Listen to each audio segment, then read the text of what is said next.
Uh, we are all very happy to welcome you for the grand finale of Jai Bharat, Jai Jin Sashan. Really very happy to have the last 3 weeks, 6 days of this cultural heritage treat and 17 days of e-Paryushan festival, including an exposition on the Das Lakshana Dharma. To all our Kannadiga speaking friends, Namma Parampareya Bhagge Nanage Hemme Ide. To translate it in English, I, on behalf of the entire community here, we are all proud of our heritage. So once again, the key word to all of us and the message that we want to spread through this webinar series is Jai Bharat, Jai Jin Sashan.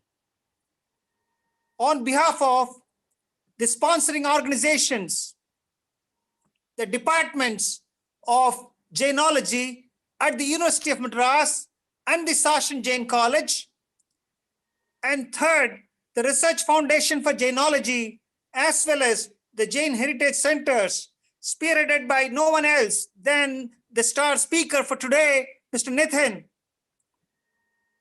It's a proud privilege and pleasure to welcome you all to this delightful Saturday evening. Today is also the valedictory function, which will be very brief. So I request you all to make sure that you watch today's special. Why do I say special? Because it's going to be a visual treat. Nitin sir has promised us that you will be amazed to see this Jain Heritage on Canada, which is the second part of a series. We had earlier telecast and it's available on the YouTube channel of Jai Bharat, Jai Jin Sashan. So a warm welcome to all of you. Now, the head of one of our sponsoring institutions, an illustrious figure, is with us. I would call our faculty and an alumni of the Department of Jainology at the University of Madras, Mrs. Preeti Shah, to render her introduction of this illustrious personality. Over to Preeti Ji Shah. We'll have the Prarthana first, the Darshan Stuti first. Okay, I'm sorry, I beg your pardon. I got so carried away by this whole webinar that I'm forgetting my duties. I request Ravichandran sir to broadcast the Darshan Stuti. Darshanam Deva Devasya Darshanam Papanashanam Darshanam Swarga Sopanam Darshanam Moksha Sadhanam Darshanena Jinendranam Sadhuna Mundanena Cha Nachiram Tishtate Papam Chitrahaste Yatodakam Vitaraghamukam Drashtva Padmaraga Samaprabham Naika Janma Kritam Papam Darshanena Vinashati Darshanam Jina Suryasya Samsara Dvantanashanam Bodhanam Chitta Padmasya Samastartha Prakashanam Darshanam Jina Chandrasya Saddharmamruta Varshanam Janmadaha Vinashaya Vardhanam Sukhawaridhe Jivadi Tattvam Pratidarshakaya Samyaktvamukyashta Gunashrayaya Prashanta Rupaya Digambaraya Devadhidevaya Namo Jinaya Chidanandeka Rupaya Jinaya Paramatmane Paramatma Prakashaya Nityam Siddhatmane Namaha Anantananta Samsara Santati Cheda Karanam Jinaraja Padamboja Smaranam Sharanam Mama Anyata Sharanam Nasti Tvameva Sharanam Mama Tasmat Karunya Bhave रक्ष रक्षा जिनेश्वर न हि त्राता न हि त्राता जगत्त्रये वीतरागात् परो देवो न भूतो न भविष्यति जिनेर्भक्तिर्दिने दिने सदा मेस्तु भवे जन्म जन्माकृतं पापं जन्मकोटि समार्जितं जन्म मृत्युर्जरामूलम् अन्यते जिन दर्शनात् अन्यते जिन वन्दनात्.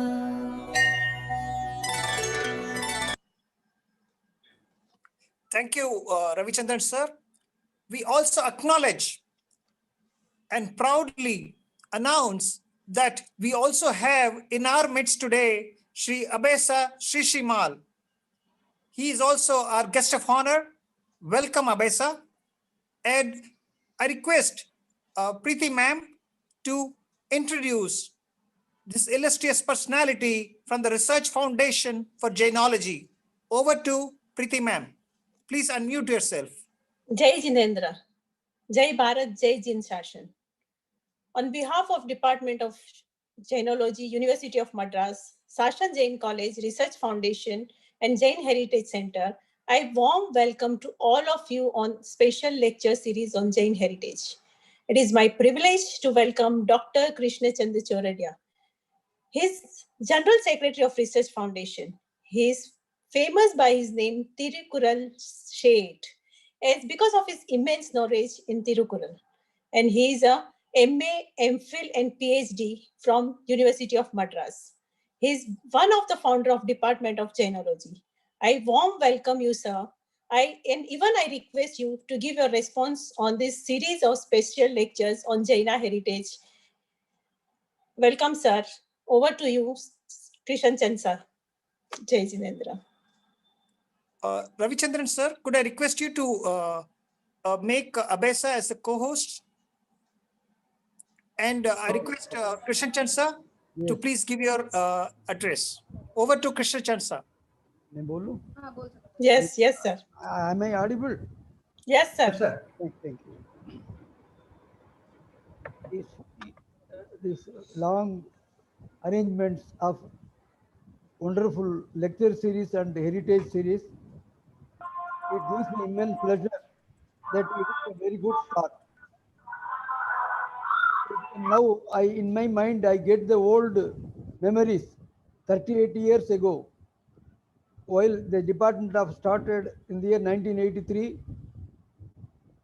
It was the initial stage, and now we have 4 decades we are going to touch, and today we are able to present very good development of the Department of Jainology in University of Madras, as well as the Jain Heritage and other modern technological useful developments now we are able to enjoy.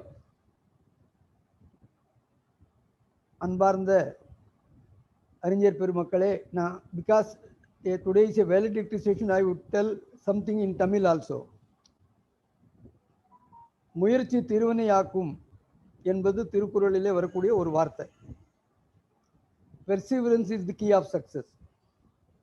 தொடர்ந்து முயற்சி செய்ய போய் இன்று நாம் உலகத்தோட தொடர்பு கொண்டு ஒரு வாழ்க்கையினுடைய நோக்கம் என்ன, நாம் இந்த உலகத்தில் ஏன் பிறந்திருக்கிறோம், இங்கிருந்து நாம் எதை கொண்டு போகணும் அப்படின்னு சொல்ற பொழுது திருக்குறள் ஆசிரியர் சொல்வார், கற்று ஈண்டு மெய்ப்பொருள் கண்டார் தலைப்படுவர் மற்ற ஈண்டு வாரா நெறி. உலகத்தில் யாரெல்லாம் நல்ல அறிவுகளோடு புரிந்து கொண்டார்களோ திரும்ப திரும்ப இந்த உலகத்தில் பிறக்கக்கூடாது, பிறவாத மோட்ச நிலைக்கு தான் எழணும், அதுதான் நோக்கமாக இருக்கணும் அப்படிங்கிறார். அந்த நோக்கத்தை எழுதணும்னா என்ன செய்யணும்? பழியெஞ்சி பார்த்தூன் உழைத்தாயின் வாழ்க்கை வழி எஞ்சல் எஞ்ஞான்றும் இல் அப்படின்னு சொல்லக்கூடிய குறளில் என்ன சொல்கிறாருன்னா, பழிக்கு பயப்படு, உங்ககிட்ட இருக்கிறத மற்றவங்களோடு பகிர்ந்து கொள், அப்படி இருந்தீங்கன்னா உன் வாழ்க்கையில் எந்த விதமான கஷ்டமும் வராது, ஆசைப்படாத, ஆறா இயற்கை அவா நீப்பின் அந்நிலையே பேரா இயற்கை தரும். உனக்கு இயற்கையில் நிரந்தரமான இடம் மோட்சம் கிடைக்கணும்னா ஆசைப்படாத, ஆசையை விட்டு ஆசையிலேருந்து ஒழுகிவிடு. அதாவது நல்லதை பேசு, நல்லதை சொல்லணும். கற்றிண்டு மெய்ப்பொருள் கண்டாருடைய சொல் எப்படி இருக்கணும்னு சொன்னால், அவங்களுடைய வாழ்க்கையில் இனிமையான சொற்கள், நேர்மையான சொற்கள், வாழ்க்கையில் எல்லா நடைமுறையும் நேர்மையாக இருக்கணும் என்பது தான் முக்கியம். அதை ஃபிலாசபி ரூபத்துலையும் நம்ம கேட்டோம். இப்போ நம்ம ஹெரிட்டேஜ் நம்ம மூதாதையர்கள் செய்த அந்த ஆயிரக்கணக்கான பழமையான கல்வெட்டுகளையும் எல்லாத்தையும் நம்ம பார்த்தோம். मैं हिंदी में 2 शब्द बोलना चाहता हूँ. देखिए, अपने समाज के लोगों में जैनिज्म के बारे में जो अपना जो सिस्टम है उसमें उनको इतना ही मालूम है, हम प्रतिक्रमण करते हैं, सामाई कर लेते हैं और अपना नित्य नियम कर लेते हैं, तपस्या कर लेते हैं तो हम धार्मिक हो गए. ये एक शुरुआत की चीज़ है, परंतु उसमें सम्यक अवस्था आना है, सम्यक दर्शन आना है, सम्यक रूप में हमें बदलना है. उसके लिए डिपार्टमेंट ऑफ जेनोलॉजी का जो कार्यकलाप है बहुत ही ज़बरदस्त अच्छा है और सहिष्णुता को सिखाता है.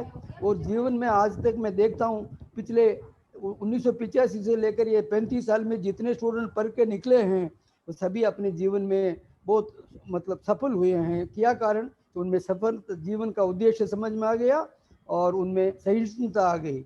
इसलिए ये जो अभी नया कोशिश हमने ये किया है ये लेक्चर का, इसका जो आज वैलिडिटी फंक्शन आज अपन देख रहे हैं, ये काम एक शुरुआत है, बहुत अच्छी शुरुआत है. जैनिज्म के चारों सेक्ट को जोड़कर श्वेतांबर दिगंबर का भेद रखे बिना सबको जोड़कर ये जो कार्य का प्रणाली शुरू हुई है, इससे दुनिया में जैन धर्म का प्रचार अच्छा होगा, सारे जैन समाज जुड़ेगा.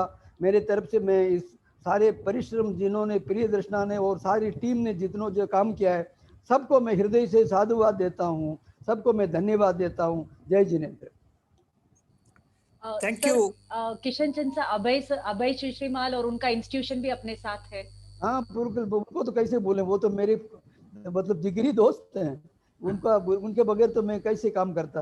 हमको याद आता है जो भी कार्य हम जेनोलॉजी के लिए करते हैं तो हमेशा हमारे साथ हैं और वो बोलते कम हैं करते ज़्यादा है. मैं उनमें यही मैंने देखा और आगे के कार्यक्रम में उनका हमेशा सहयोग रहेगा, वो हमारे साथ जुड़े रहेंगे. मैं उनको मेरी शुभकामना भी देता हूँ.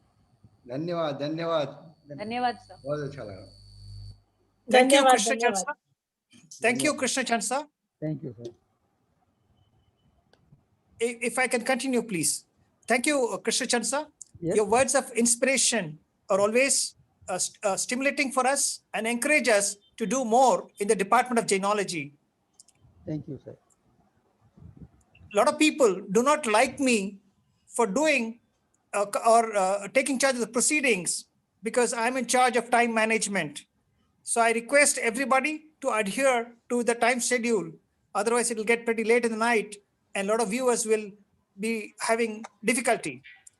Now I request Preeti ma'am to introduce our other guest of honor and the co-host of today's evening, the founder director of the Shankarlal Shasun Jain College. Over to Preeti ma'am. Jai Jinendra. Welcome to everyone. Now I would like to speak about our today's guest of honor, Mr. Abhay Kumar, who is also the co-host of this lecture series. Dhanyavad, sir. He is an eminent businessman and founded Shasun Group and was instrumental in starting many educational institutions and was keenly involved in social welfare of the community in the particular and society in general. While talking about his academic profile, he is a chemical engineering graduate from Madras University. Besides this, he has been trained in various skill sets by internationally acclaimed trainers. While talking about his profession, he is an industrialist, social educationalist for over 3.5 decades. Presently, the position held as a executive director in Stridite Shasun Limited. He is a vice chairman in Lifecell International Private Limited. He is a director in Visionary RCM Infotech Private Limited, General Optics Limited. He is a chief donor and promoter for Sri Shankarlal Sundar Bai Jain College for Women. He is a Secretary General for Svetambar Sthanakvasi Jain Educational Society. Sir, we would love to hear your response for this Jain Heritage Series lectures. So you are giving now or at the end of the lecture, sir? No, he will give us a talk now. I will go by your timing. Abhay sir, I would you can like to thank Kishanji. Over to you, Abhay sir. Go ahead, go ahead. Abhay sir. Abhay sir, अगर आप 1 घंटा हमारे साथ रुकेंगे तो अभय sir आप 1 घंटा रुकेंगे तो आप बाद में बोलिए, नहीं तो आप नहीं, नितिन जी का पूरा presentation देखना है. I'll be here till 9:30. Okay, then I'll continue. I'll introduce our today's speaker. Is it okay, Shanti sir? Yeah, please go Yes, ahead. please. Okay, thank you. It is my proud privilege to introduce our first day series speaker who will continue our journey to Jain Heritage Karnataka Part 2. We warm welcome you, sir. He is none other than Nitin Kumar HP from Bangalore. He is a marketing technology specialist, Guinness World Record holder. He is an heritage enthusiastic and conservator. He is Jain researcher, author, and he evits travel. While talking about his professional career, he worked in IT companies such as IBM, Accenture, Wipro, as well as digital marketing agency. He led the Guinness World Record making initiative of the world's largest photo sculpture for Accenture. He heads the marketing technology team for the strategies marketing unit at Wipro Limited. Now, talking about his interest in Jainism, he has started many websites and in which he has put over 8,000 images and 3,000 pages of research.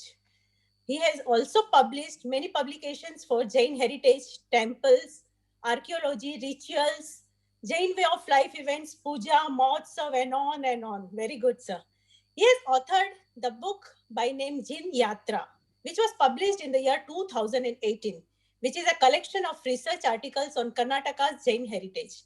Now, I request Mr. Nitin Kumar to start his presentation for the day. Over to Nitin, sir. Thank you, Nitin. Nitin sir, can you please unmute yourself, please? Nitin is one of the co-organizers of this event. Shanti sir? Yeah. Sir, are you ready? Yes, I am ready. Yes, sir. Over to Nitin, sir. Okay. Let me share my screen. Let me know once you are able to. A little louder, Nitin. Yep. Jai Jinendra, everyone. I hope you are able to see my screen. Yes, sir. Yes, yeah, sir. Sure. Thank you, madam. I think we have come to the 7th day and the last day of the Jain Heritage lecture series. Thank you all for staying with us for all this long. And I think this is the second set of second lecture on the Jain Heritage of Karnataka. Now let's start off with that. And so I already gave you the geography of Karnataka. I mean, just a quick thing. We covered around 6 districts of Karnataka, the northern part of them. We will continue from there and we will come down to south, and that is how the entire journey will be. Now moving on, let's start with Bellary district. The moment anyone says about the Bellary, the first thing that comes to anyone's mind is Hampi. The Hampi Vijayanagar rulers. Yes, you are all right. And yes, even like I mentioned in my previous lecture, the royal patronage to Jainism has been immense all throughout the history of Jainism in Karnataka, and it continued even during the Vijayanagar period. And more than constructing more temples, the Vijayanagar rulers were more involved towards renovation, preservation of the temples and ensuring there is harmony, peace and harmony between different religions. And this is one of the temples at Hampi, which is called as the Parshvanatha temple. Usually you find a Mukhamantapa in front of any temple, whereas in front of this temple, you find 2 Mukhamantapas. If you see the image in the right, so that is how it is. This is the 1422. This was built in 1426 AD by Devaraya II, and it has the Garbhagraha, Antarala, and the 2 Mukhamandapas, like I mentioned. And if you see the 2 images over here, you see a series of holes being made over there. That is where a series of Tirthankaras were being installed earlier. So this is one of those. Then moving on, here is another temple called as Ganagatti temple in Hampi, which was built in 1382-86 AD by Irugappa Dandanayaka. And one interesting aspect about this temple is it was dedicated to the 17th Tirthankar of Jainism, that is Tirthankara Kuntunatha, and which is rare to find, in fact. And it is again a north-facing temple with the Kadamba Nagara style of superstructure over the Garbhagraha. Then moving on, friends, this is something very interesting. Many of you people from Tamil Nadu, particularly from Chennai, should be able to relate to this. You know what happens is, this is a village called as Kogadi in the Bellary district, and this is related. This has a history somewhere from the 5th or 6th century AD, and this is related to Shivakotyacharya. Shivakotyacharya was the author who wrote Vaddaradhane. It is a Vaddaradhane is a collection of 19 stories related to Jainism, or this is the first prosaic work or a Gadya Kruti in Kannada. That is where Shivakotyacharya was born. And this is the Chenna Parshvanatha temple, which with the idol you see over there is the Chenna Parshvanatha.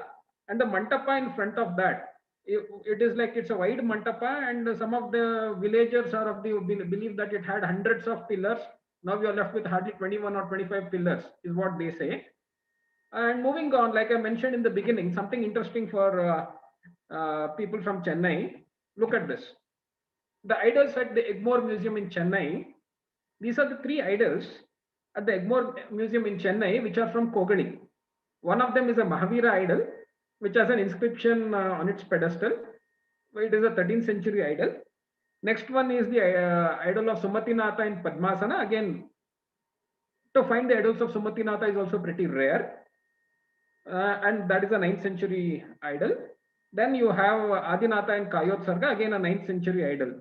Means to say, over a period of time when Jainism deteriorated in these places, like we have seen, a lot of these antiques were collected and placed in different places. When you guys would have seen hundreds of times, you've gone into the Jain gallery of Egmore Museum, you would have just heard about Kogadi, or you would have read about it. And this is the temple from where, and this is the place from where these idols have originated from. And then moving on, here is another third site of the Bellary district, which is called as Uchangi Durga. And it is a 9th century Jain temple, which is in a ruined state. Around 2 years back, a lot of some miscreants, they came over here and they dug the ground with the hope of getting some nidhi. However, since beginning, it is still in a dilapidated condition. And in front of the temple, we have a small kola. And it is said that the Jain munis used to sit in front of that kola and used to do meditation. Moving on, we will move on to Haveri district. Friends, in Haveri district, not much of structures are left over, but it is very rich in terms of the heritage. Let's look into this. This is a place called as Devagiri. This is a site which was a chief Jain center from the 4th to 8th century AD, which is just 6 kilometers from the district center Haveri. And earlier, if you recall my previous lecture, I did mention about the Sangha, Gana, Gacha and all. One of the Sanghas called as Paraluru Sangha originated from this place. And this is a Adi Kadamba site. Though it was such a well-known Jain center those days, you can hardly find any Jain temples there. However, you find some Jain idols. Of these, the one in the middle, the second one and the fourth one, these idols were again discovered recently in 2014. And moving on, friends, from now on you will see around 3 to 4 slides which are very interesting. We speak about Nishadis, we speak about Salekana memorials which are called as Nishadis. Look at this particular Nishadi, wherein we have seen the Jain deities, idols being worshipped by non-Jains or by the Hindu tradition people across India. We have seen yesterday as well. Look at this particular thing. This is a Nishadi, a Salekana memorial, which is worshipped as Karma Devaru by the local Hindu people. And this was found in the middle of the shrubs. And it's a 12th century inscription, which speaks about a person called Malla, who was the head of the village. And it also speaks about his qualities. And one specific thing over there, the last point which I have mentioned, usually any of the Jain inscriptions, they start with Srimad Paramagambira Syadva Damoga Lanchanam kind of words. Whereas here, it starts with Namaha Siddhebhyaha. The word Namaha Siddhebhyaha is only seen in the Adi Kadambas, Devagiri, the Adi Kadambas, what you saw just now, their inscriptions. So that is another important aspect about this. For others, it appears as a small, any piece of stone or a normal sculpture stone, but it is so much to say through itself. Then moving on, I mean, I had put up this article and many of you would have read this. This is an idol again. The previous inscription and this idol and all have been, a lot of these things, heritage work in Haveri district has been done by my dear friend and one of my mentors, I should say, Ravi Kumar Navalgund, who has found this idol in the shrubs. For others, it appears to be a normal Chaturmukha idol. And everyone thought it's a Chaturmukha idol, and that's how it was all publicized. Later on, I and Ravi Kumar happened to have a detailed discussion about this. I told him, Ravi, send me more photographs about this. Then when we looked into this, you know what? On every side of it, it has 11 idols, 11 Tirthankars. 11 into 4 is 44. If it is Chaubisi, it is 24. If it is Dvikal, it is 42. If it is Trikal, it is 72. Whereas it is 44. What is the uniqueness? It is a Bees, Chaubis. Chaubis is 24. Bees is Vidyaman Tirthankar. The ones that are found in the Videha Kshetra as per the Jaina philosophy. That is how I was able to get into that discussion with Ravi and convinced him. And finally, this was submitted to the university, and everyone were really shell-shocked by the revelations over here. This is the one and only idol, I should say, which has a Beast Chaubis Chaturmukha idol in the world. It is there in the open air at Kunchuru village in Hirekarur Taluk of Haveri district. This is a 12th century AD idol. Moving on, here are a group of 6 Sallekana memorials called as Nishadis again, found in 2 adjacent villages, one at Kadakoda village, other one at Herur village. Both of them are related to 6 people of a single family over a period of 150 years. The reason I wanted to present this is this clearly gives you an idea of the rich Jain heritage, the Jain philosophy, the Jain followership that existed in those days. Just imagine 6 people together taking up Sallekana over a period of 150 years. That is how unique this specific set of inscriptions are. Moving on, this is another unique thing. You would have seen these idols quite a bit these times. We have used quite a bit of these. This is about a Dandanayaka of the Vijayanagara kingdom and 9 of his family members. Look at the specific structure over here. In the middle, you have a Tirthankara with Chamradaris within a Mantapa. One side, you have a Muni preaching the things, and as you scroll down, you find the women or people with folded hands, and you have the Muni again with the Shrutapita and Pinchi preaching the Jina Dharma or the aspects about Jainism and Sallekana to them. So this is again one single inscription that documents the Samadhi of 9 people. Just imagine one inscription, such an artistically carved inscription, documents the Samadhi of 9 different people of a single family. This is somewhere around 1396 AD. Moving on, these are all some newly discovered Nishadis, like I mentioned, by my dear friend Ravi Kumar Navalgund from the Haveri district again. Friends, just to add over here, in Haveri district alone, Ravi Kumar has published around 45 to 50 new Jain inscriptions as a part of his PhD research. And these are all part of his revelations. Moving on. This is something, the next 2 slides, let's hold a breath tight. Look at the title. It is about Someshwara. You would say, how is Someshwara related to Jainism? Yes.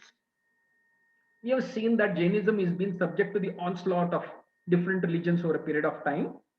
And here is the 12th and 13th century temple. You see this temple over here, you just see a normal temple. And to the right of the temple, you see some slab over here where my pointer is visible. I'm not sure to what extent you're able to see that. Over there, you find the slab. And these are the 2 sides of that slab, wherein there was a person called Ekanta the Ramaya, who was bent upon to kill the Jainas or the Jinas. And this is what is clearly depicted through the visuals. Look at this. You see over here in the middle, the Munis, they are holding Kamandala, they are holding Pinchi, and they are raising their hands and asking him, please stop, don't do it. No, he doesn't care. The attack goes on. In the last, look at this. Here is the idol of a Jinnah, the idol of a Jinnah being chopped. That is how it is. After this is being done, the next one, the next image over here, that person, after doing everything, he worships his deity. That is how it is. Next on. Here is something much more shocking. You see this at the extreme right, you see a window over here. You see some small carvings over here. What does those carvings consist of? This consists of these pictures. These are all again Ravi Kumar and I, we did our field work and we were able to find this. Look at this, the Jinnah's head being chopped off, which is seen on the one of the windows. Then again, the second one in the right, it is like assaulting a Jain Muni. You can see that the Pinchi being there besides the Muni towards his left, and he's been assaulted. The third one, the Jinnah Muni the person is stamping on the Muni's head and he's trying to behead him. Then the fourth one, again, a Jinnah's Muni is being beheaded. At the end, the sculpture depicts Ekantada Ramaya, who attacked the Jaina Munis and the Jaina idols. He is receiving the victory letter. This is at the bottommost panel where you see over here on the window. This clearly depicts the assault of people, assault on Jainism by different people. This is a clear sculptural evidence. We also find an inscription in this temple which gives us the details. Moving on, we'll move on to Dharwad district. Dharwad district has earlier the erstwhile Dharwad district, which composed of Haveri, Dharwad and Gadag district, had various sites. Now it's been like split into 3 different districts. And here Annigeri is one of those places. Annigeri was the capital of the sub-capital of the Hoysala Veerapallada. Here is a temple constructed in 750 AD. And it was built by a person named Kaliyammarasa. And it was renovated in 1071 AD by Chalukyan king in memory of his mother. And you find the Tirthankara Parshvanatha in Sukhasana. Moving on. Here is another place called as Ammina Bhavi.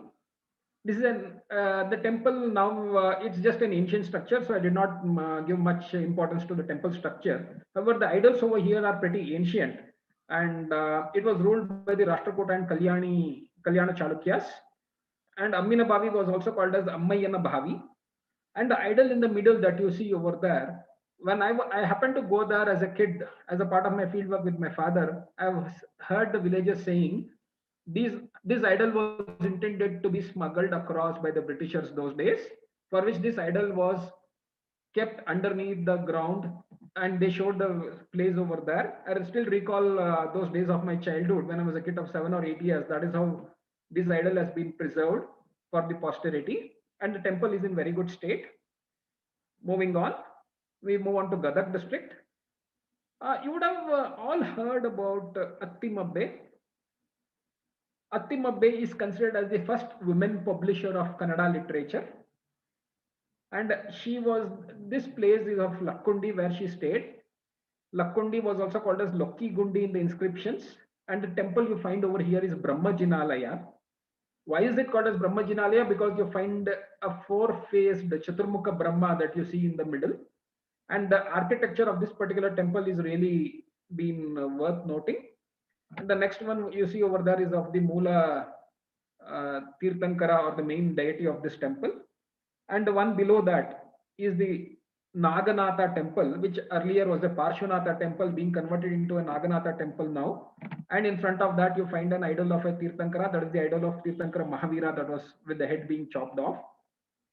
This is again an evidence of the onslaught of different religions on Jainism. Moving on, Mulagunda. Mulagunda is a pretty interesting story over here. It's a small hillock. You find the temple over here. The temple is found on the hillock. And that is the entrance to the temple, the one in the middle. And the one below that is the entrance. It is a Trikuta Jinalaya. And when this temple was being planned to be renovated in 1998, 1999, you see the idol over here in the left. That is the idol of Parshvanatha.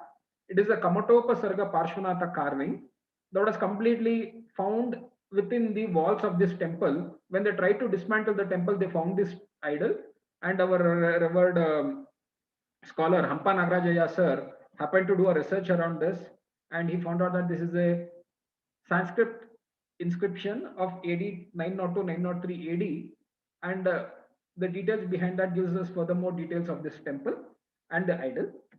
And you see the one in the boulder in the right. It is called, it's a carving of a Tirthankara, Chaya. Chaya means it's nothing but your shadow. So similar to that, a Chandranatha sculpture being carved in the form of a shadow, like how a Tirthankara shadow comes over. So it is called as the Chaya Chandranatha idol. And this is what is about Mulagunda's Trikuta Jinalaya. Moving on is the Shanka Basadi of Lakshmeshwara. Lakshmeshwara was also called as Puligere. Again, this is in the Gadag district, around 40 kilometers from the district center. And this is a 8th century temple built in the Kalyana Chalukya architecture, Kalyani Chalukya architecture. Neminatha is the main deity over here. And again over here, you see the carvings over there, particularly the second image in the top. You see there how richly it has been carved over there. And these are the interiors of the temple. And apart from Neminatha, the another important aspect about this particular temple is the Sahasrakota idol that you find on the right, which is one of the very rare and old Sahasrakota idols in Karnataka. And also we can find another temple of Anantanatha built in 1250 AD at Lakshmeshwara. Moving on, we will move on to Uttara Kannada district. Madam always kept on asking me about Gerusappe. You will see about some of them here. Friends, I did mention about Gudnapura in my previous lecture. Gudnapura is a place which is a small village now from Banavasi, one of the Kadamba centers earlier. Gudnapura came into limelight because of the 6th century Brahmi inscription of Ravi Verma. Interesting thing over here, the temple you see over here, or whatever the structure, is a Kamajinalaya built for Manmata. Who is Manmata? That is Bahubali. So this is a Kamajinalaya built for Bahubali, named as Kamajinalaya. And besides that, in the Brahmi inscription I just mentioned, it does mention about the temple's boundaries, what were there, the dancing halls, the Nrityashala, the Antapura, and other details. What you see over here, the structures over there, they are all like fallen structures of all the different structures of a house or the royal house. Moving on, you have, we just spoke about Nishadis. Karnataka is the land of Nishadis. And here is another place, Swadi, the Sonda Jain Mutt, and which is known for the Bhatta Kalanka Pita. And on the outskirts of Sonda, about 1.5 kilometers from the Jain Mutt, you find a series of 20 odd Salekana inscriptions. Some of them are like Pada Nishadi, some of them are within the Mantapas. They are in different forms. So that is a very important aspect over here. In a single place, you find, look at the area over there in the top, the images on the left. So that's where all of these have been consecrated. And here is another very interesting temple at a place called Beelagi. It was also called a Shvetapura. It is a Trikuta Basadi with 3 different sanctum sanctorums. And again, in the front, there are 2 more. In a way, you might also want to call it as a Panchakuta, but overall, it is called as a Trikuta Basadi. It was built somewhere between during the 16th century, 1593 AD. And it was built by a person called as Gantanondeya, and has the idols of Parshvanatha, Neminatha, Mahavira, Dharnendra, and Padmavati. And it is very rich in terms of its architectural carvings and the inscription and the heritage that it carries. The images over here clearly depicts the aspects over there. One interesting aspect that you should look at over here is we usually find the Padmavati idols across Karnataka, across India, but it's usually rare to find the idol of Dharnendra. But whereas here, just besides the Parshvanatha, you find the idol of Tirthankara, you find the idol of Dharnendra Yaksha. So that is another uniqueness about this temple. Moving on, I just mentioned about the Shvetapura over here. I'll just moving on. So there is one more place called as Aisuru. This place, you hardly find any temple over here. But in some of the inscriptions, it is clearly mentioned as Aisuru. And now this is the Adinatha idol, which I found during my field work in the middle of the forest. This Adinatha is being worshipped by localites even without the head. It is called as Runda Bhairava or Munda Bhutappa. Look at the word, they say Runda Bhairava or Munda Bhutappa. And the Adinatha idol, particularly during Amavasya and particularly during the Deepavali period, they perform special pujas, and you see the kumkum and all being sprinkled over here. This is a 7-year-old picture that I found during my field work. Like I mentioned over here, Aisuru is also found in mentioned about in Kaikini, the place you will see soon after this. Here is another very interesting place, friends. Here is a place called as Kaikini. Everyone knows about Murdeshwara, knows about Bhatkal. This is just adjacent to Murdeshwara, 1.5 kilometers from Murdeshwara beach. Here is a very interesting 15th century Parshanatha temple. Though the temple is gone through different renovations and it is found its new structure, the Parshanatha deity you find over there, that is the temple over there. And the inscription just besides that, the one in the middle, that is tells about the installation of this temple and the dana or the donations made towards this. But something very interesting over there. You find the series of inscriptions or something being installed over there. This is just been installed to the right of the temple. These are all Veera Gallus or the hero stones being installed in a row. These are a combination of Jaina and Hindu hero stones, and that are being usually installed when a person dies in a battlefield. And usually in Jainism, we rarely find hero stones, but the one in the left you see over there, you see the Tirthankara sculpture over there. This is a Jaina hero stone installed about at the last line you say Mabu Nayaka. Mabu Nayaka, he dies in the battlefield. In memory of him, his father installs this hero stone. That is how it is. This is very interesting in this part of Karnataka. And moving on, this is Hadavalli. You have all heard about Gerusappa. Gerusappa was ruled by Saduvas. Again, Hadavalli was also ruled by Saduvas. There were two adjacent kingdoms.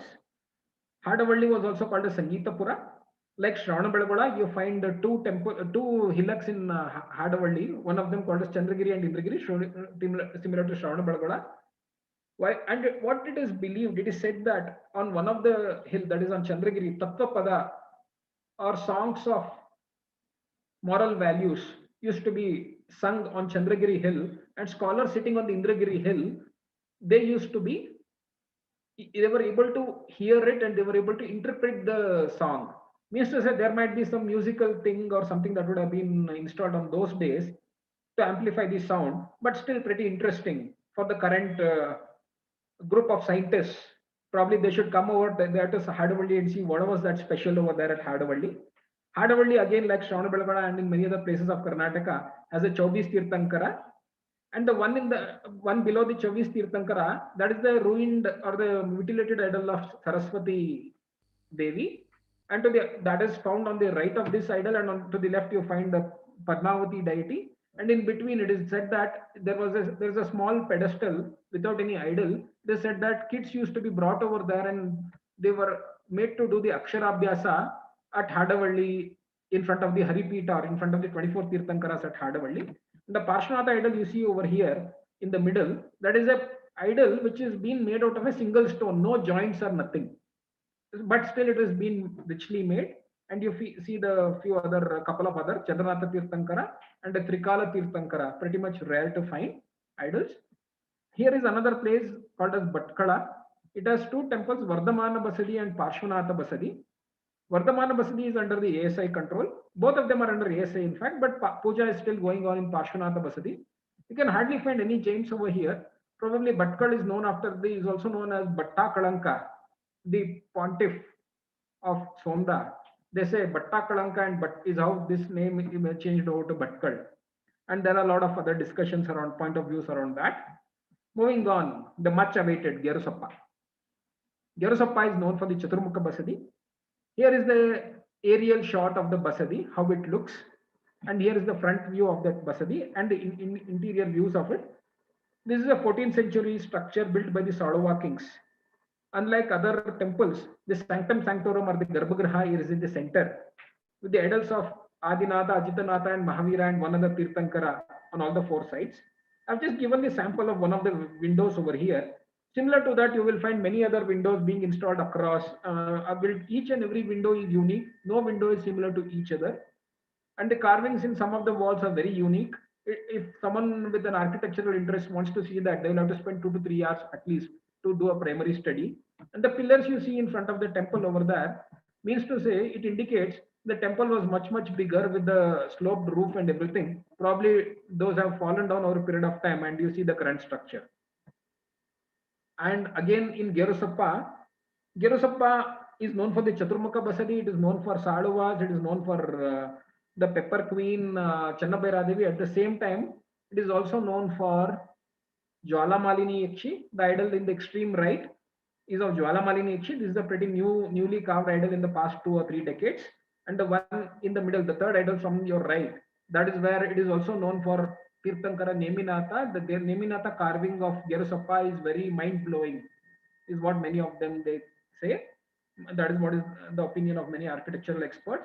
And you see a lot of idols being there. So when you go across Gerusappa, friends, you will find lot of ruins of temples across. It was a city, like I mentioned in my previous lecture, and lot of idols were found here and there, and many of the unfinished idols were also found here. Probably this is another indication to say maybe Gerusappa was another factory towards the making of Jaina idols. And the one below that, the small idol over here, this is around 5.5, 4.5 to 5 feet idol of Bahubali, which was found elsewhere and it was brought here. And the one in the middle is that of Parshvanatha Tirthankara, and the same with the fourth one. Moving on, I mean, this is a unique thing that we found somewhere in 2013-14, this particular pillar, and we brought it and kept it. This was kept in the premises of the Vardhamana temple over here. And this is a very interesting thing. Like I mentioned, the hero stones or the Veeragallus are very rare in Jainism. And that too, even if you find any other hero stones, the non-Jaina hero stones, you don't find them in the form of a pillar. Whereas this is a very unique hero stone in the form of a pillar of which corresponds to 10th March 1506, which I happened to do a field work over here, spent a couple of days, and my friend Ravi Kumar helped us decipher this. And if you this details of this is also been published in our website, you can read through. Moving on, I also mentioned about Gerusappa kings. I did mention that there was another fort called as Kanuru Kote, yes, also called as Kanuru Fort. If you go through a trek from Gerusappa to Kanuru, there is an internal connection. If you want to go by road, that is from Joke Falls is the road. If you, this is the way how you go. You go through a hanging bridge, very dicey in nature and it's pretty risky. Then you go through the forest and you find this, the second one in the top, image in the top, you see there, even now you see the proper formation of a road over there. Means to say the kings were so organized, that is where they used to live. And this was like downstream. The temples, what we saw, that was downstream and this was upstream. And people used to move through this. And these are all the images of the fort. In the top of the fort, where you see my image over here, that is the topmost point of the fort, where you find a ruined couple of Hindu temple structures over there. And here is the other one is about a suranga that is being found over there at Gerusappa's Kanuru Kote. That this entire Kanuru Kote is spread over an area of 350 acres. Moving on, let's come to Bangalore. Friends, everyone knows about Bangalore or the Bangalore rural part. Just 60 kilometers away from Bangalore, here is a village called as Manne. And this place was the erstwhile capital of the Gangas. And this village, what you see over here, when you look at this, you will find some interesting things. It has about 17 pillars. It is not the normal roof. It has an elevated roof of about 20 feet. And in the roof, you find the carving of Padmavati and Dharanendra. It is in a diapilated condition. There isn't hardly anyone to look after it right now. And an inscription over there indicates that this was built somewhere during 797 AD. Moving on. Here is another temple in the Bangalore rural district called as a place called as Sankigatta, and this village temple is called as Dallina Vardhamana Swami Basadi. And a poet used to stay at Sankigatta, and this is how Sankigatta is all about. One interesting aspect about this temple is again similar to what you see in the Mel Sitamur Parshvanatha idol. Behind the idol, you find an inscription. On the same lines, the one in the right, the main that is the main deity, that is Vardhamana Swami, and behind that idol, you find a inscription being inscribed over there. Moving on, I'm just moving on to the next set of presentation just to avoid any further technical errors. I've split the presentation into 3. No worries. I'm just moving on right away. Nitin sir, it's 8:40 now. Just a gentle reminder for you, sir. No worries, sir. I'm on time. I'm as per my plan, sir. No 8:50. 8:50, Shanti sir. No worries, sir. All the recordings are available on YouTube in our channel Jai Bharat, Jai Jin Sashan. The entire 17-day celebrations, Paryushan celebrations, and Das Lakshan Dharma, as well as the heritage series. Over to Nitin sir. Then moving on, and we will move on to Shimoga district. The moment you speak about Shimoga district, the first thing that comes into everyone's mind is about the Humbuja Padmavati.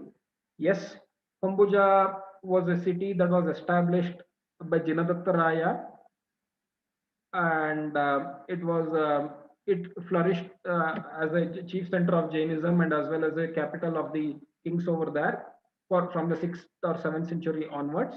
And the Padmavati temple and the Parshvanatha temple are the main attractions at Humbuja. And the Padmavati idol over here, as per inscriptional references, was installed in 602 AD. And besides that, you see the Parshvanatha idol. That is the temple image also you can see over here. That is the Parshvanatha idol you see within the temple. And the people across India come over here to bow down to these deities with very high reverence. And pretty interesting 2 idols that you find over here just below the Parshvanatha temple are the idols of Kamata Parshvanatha. And we have heard about Kamatopasarga and other Kamatas Upasarga to Tirthankara Parshvanatha. And this particular idol describes about 10 to 12 different Upasargas given by Kamata to Parshvanatha, which is very rare to find. Though you find Kamatopasarga idols, these 2 idols are pretty unique because it has straight away 10 to 12 different ways of Upasargas are clearly being depicted through the carvings over here. Moving on. Here is another temple not many would have seen called as the Bogar Basadi behind the main temple. And this is again a pretty interesting structure over there, which has the Vardhamana Swami over there. And a couple of other figures that you see, 3 other figures, I should just spend around 10 seconds each. The one on my extreme left is about Nitin sir, can you be a bit loud, please? Nitin yes, sir, thank you. So the one on the extreme left that you find over there is about Padmavati along with few other carvings. It is about Taulava Purusha concept. And the second one over here, again, is a very interesting Sallekana memorial. It does not have any inscriptions over there, but if you look at the carvings, I have a special article published on my website, you can read it. This is about a Jaina queen, wherein the Jaina queen is being seated in the center and 4 munis are preaching the Jaina concepts to her and everything. That is how it is being carved. And the second and the third step, you find further more interesting carvings over there.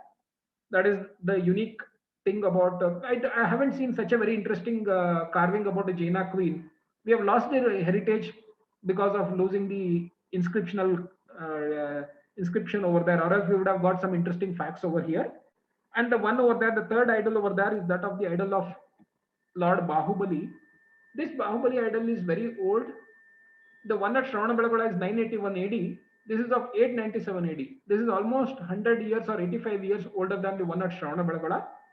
Moving on, here is another interesting temple, which many of you would have seen at Humbuja, which is called as the Panchabasadi. This was built in 1077 AD by a lady called Chatrala Devi, who had married the prince of Pallavas. Later on, she loses her husband. She comes back to Humbuja, and she looks after the kingdom and looks after her children and their upbringing, and she looks after the well-being of Jainism, and she really patronizes Jainism to a great extent. Humbuja has a lot of history related to Chittala Devi, and this particular temple is called as Panchabasadi because it has 5 different sanctum sanctorums or the Garbhagrahas.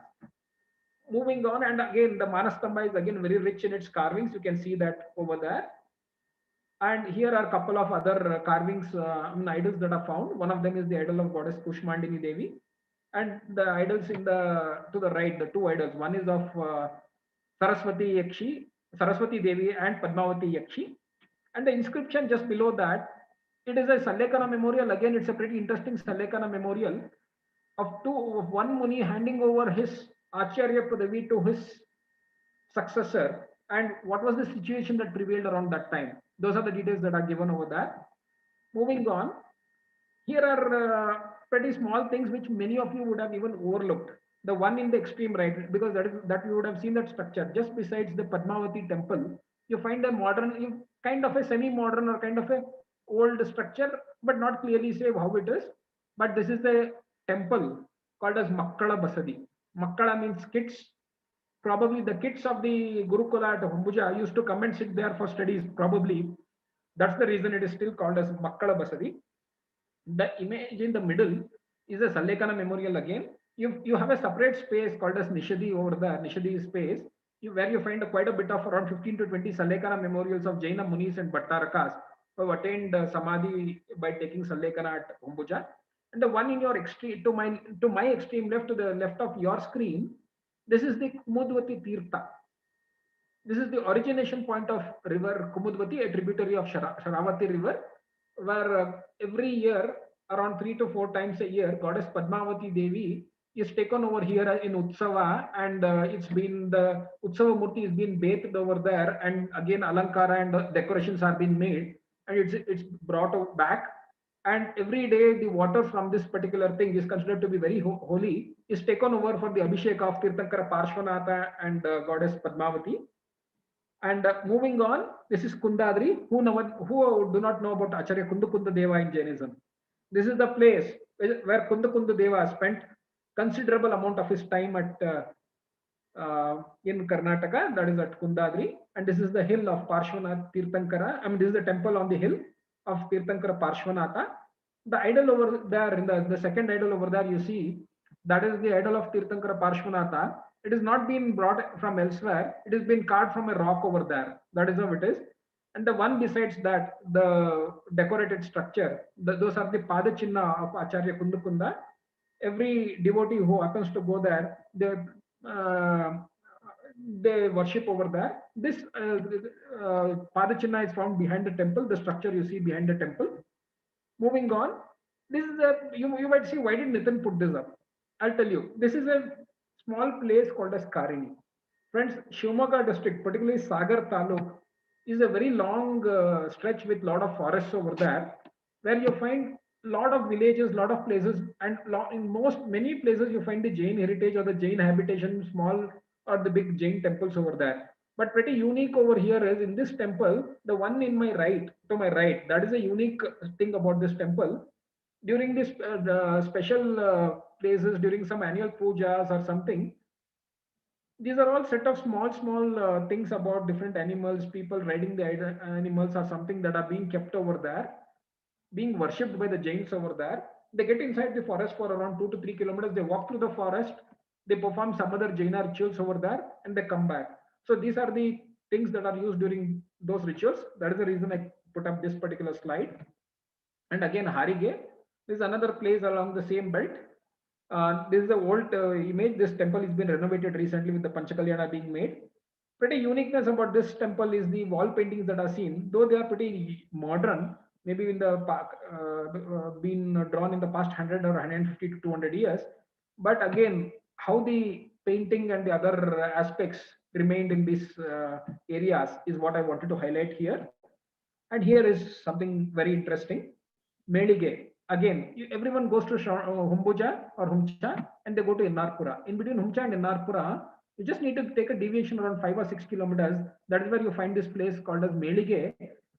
This is an Anantanatha Tirthankar temple. The deity is not there, but in fact, Melige is known for 2 other things more than the temple. The Manastamba, one among the top Manastambas in Karnataka, the next only to Karkala, I should say, in terms of carvings and the richness.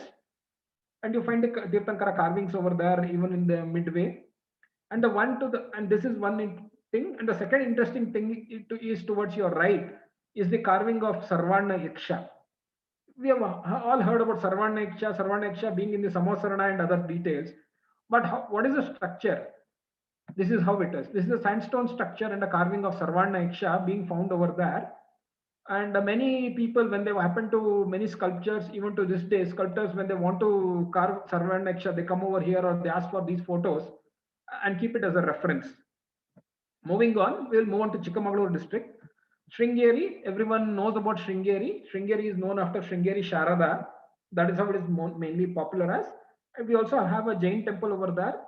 dedicated to Tirthankara Parshvanatha. It's a 12th century structure, and the images are very much self-explanatory of the way it has been built over there. And apart from that, we also find a couple of Sallekana memorials again over here. Like I mentioned, all these are the part of the Western Ghats, hilly terrains. Even then, across all these places, Jainism was so deep rooted that you find Sallekana inscriptions in every nooks and corners of these states. That is how the Jaina Tattvapadas or the Jaina philosophy was deep rooted among the people of Karnataka. So this is an indication of that. Moving on, here is another place around 35 to 45 kilometers from Sringeri. This is a place called as Kallu Basadi. This is 11th century Digambar Jain temple. And you have to climb up. There is no proper road over there beyond the thing. You have to climb up around 300 meters up the hill. And this is completely on its ruins. The first image in the top towards my left, that is a rock. And the rock forms the wall of the temple, one side. And on the other side, you see this is what it is. It has a Jaina inscription and the temple over there. Moving on. Here is another place, a 14th century temple at a place called Megunda. And pretty interesting over here is the one in the right, to my right, you find a mantapa and a small platform over there. These are all again probably, they say they are, it is called as memorials of Jaina Munis. Probably these are memorials of Sallekana memorials of Jaina Munis. Then moving on, we have all heard about Narasimha Rajapura or Yennarpura, mainly known after Jwala Malini Yakshi. And it is believed that the goddess Jwala Malini Yakshi from Gerosappa, when Gerosappa found its debacle, migrated from Gerosappa onto Narasimha Rajapura. It is related to Acharya Samanta Bhadracharya, the third of the Samanta Bhadracharyas of the 16th century. There are 6 temples over here of Chandranatha, Parshvanatha, Jwala Malini, Shantinatha, Kshetrapala, and another temple called as Matada Basadi. And the Bahubali idol, the one besides the deity Jwala Malini, is pretty old over there. You can look at the structure. Moving on, we will move on to Tumkur district.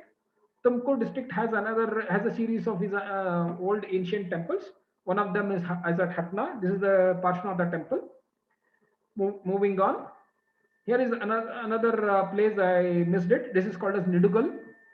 This is in the middle of pretty hilly terrain.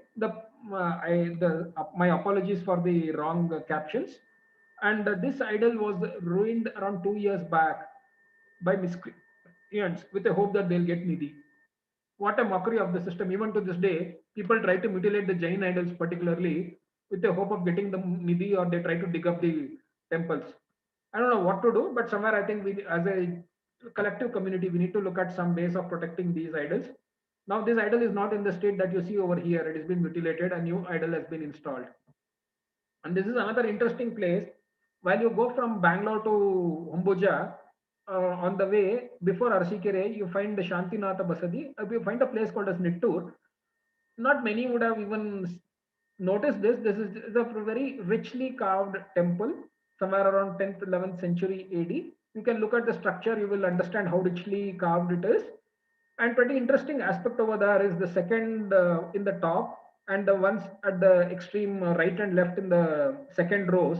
That is the carvings on the ceilings. It has been divided into 9 units, and carvings related to every Tirthankara, their Yaksha, Yakshis, Jaina Munis taking Ahara, and many other things related to Jainism are being carved. And pretty interesting thing over here, the one with the decorated flowers and all, that is seen in the middle, is about goddess Jwala Malini Yakshi. That is also been carved over there. Interesting thing over there is, you see where the entire decoration ends. That is where you have a platform kind of a structure, a table being made. The priest climbs up the table and performs puja to this particular deity. That is pretty interesting aspect about this. Being Jwala Malini deity, every Sundays they have special pujas being offered to this. And there's a very huge followership across South Karnataka for this particular deity. Moving on, this is another ancient temple which is found multiple renovations, but the structure of the Tirthankara still remains intact. This is about Kuchangi. Again, my apologies for the caption. This is of Kuchangi Parshvanatha. Moving on, friends, you would have all heard about the Pinchi temple. This is a new structure. However, I wanted to bring this to your notice. Again, along the Bangalore-Tumkur highway, just a few kilometers, 15 kilometers, I should say, away from Tumkur or very close to Tumkur, you find this temple called as in the form of a Pinchi, the only Pinchi Mandir in the world, built over an area of 40 by 60 feet. And it has a hill besides it called as Mandaragiri. You find around 3 to 4 temples over there. And though the temple is not unique in terms of its architecture or whatever, however, its shikaras or the gopuras are pretty unique. That is what you see over there. And it has a inscription over there. Very recently, one of the researchers, Professor Paramshiva Murthy of Tumkur University, he did a pretty interesting research about the a pond adjacent to that, and he also found a temple adjacent behind this particular hill. And that was a pretty interesting revelation that was published on a website around 2 years back. Then moving on, Midigeshi. This is another temple dedicated to Tirthankara Suparshvanatha, which is pretty much rare to find for Suparshvanatha. And you would see a mantapa in front of this temple. This is the unique thing. What is there in that mantapa? You see the image towards your right, towards my right. That is the idol of Brahma Yaksha or Brahma Deva sitting on a swan, and this is on a mantapa above the ground level. So it is called as Upparige Brahma Deva as well. Upparige means a bit above. So that is what it is. This is unique about Midigeshi. Moving on, I think we spoke about Bangalore rural and districts earlier. We will move on to the Mysore district. Friends, while I was speaking about the different Muni Paramparas, we spoke about Panasoge Badi. I told you a small village in Mysore district. This is what it is. A village called as Chikkahanasoge. It has a Trikuta Chala Basadi.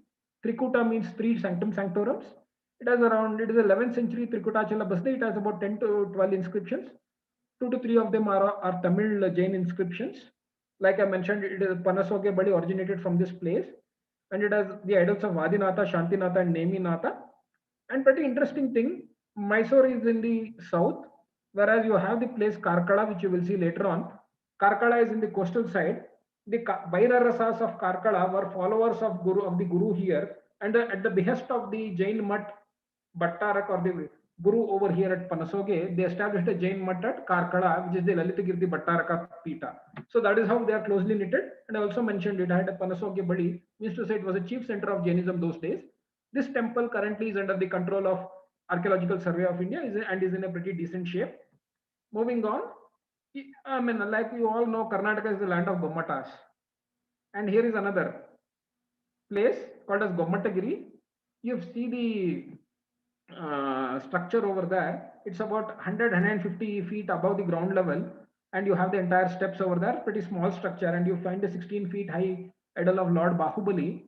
No written evidences are there. However, Chengalvas and Kongalvas were ruling over this place, and it is believed that during the 15th or 16th century, this idol might have been engraved.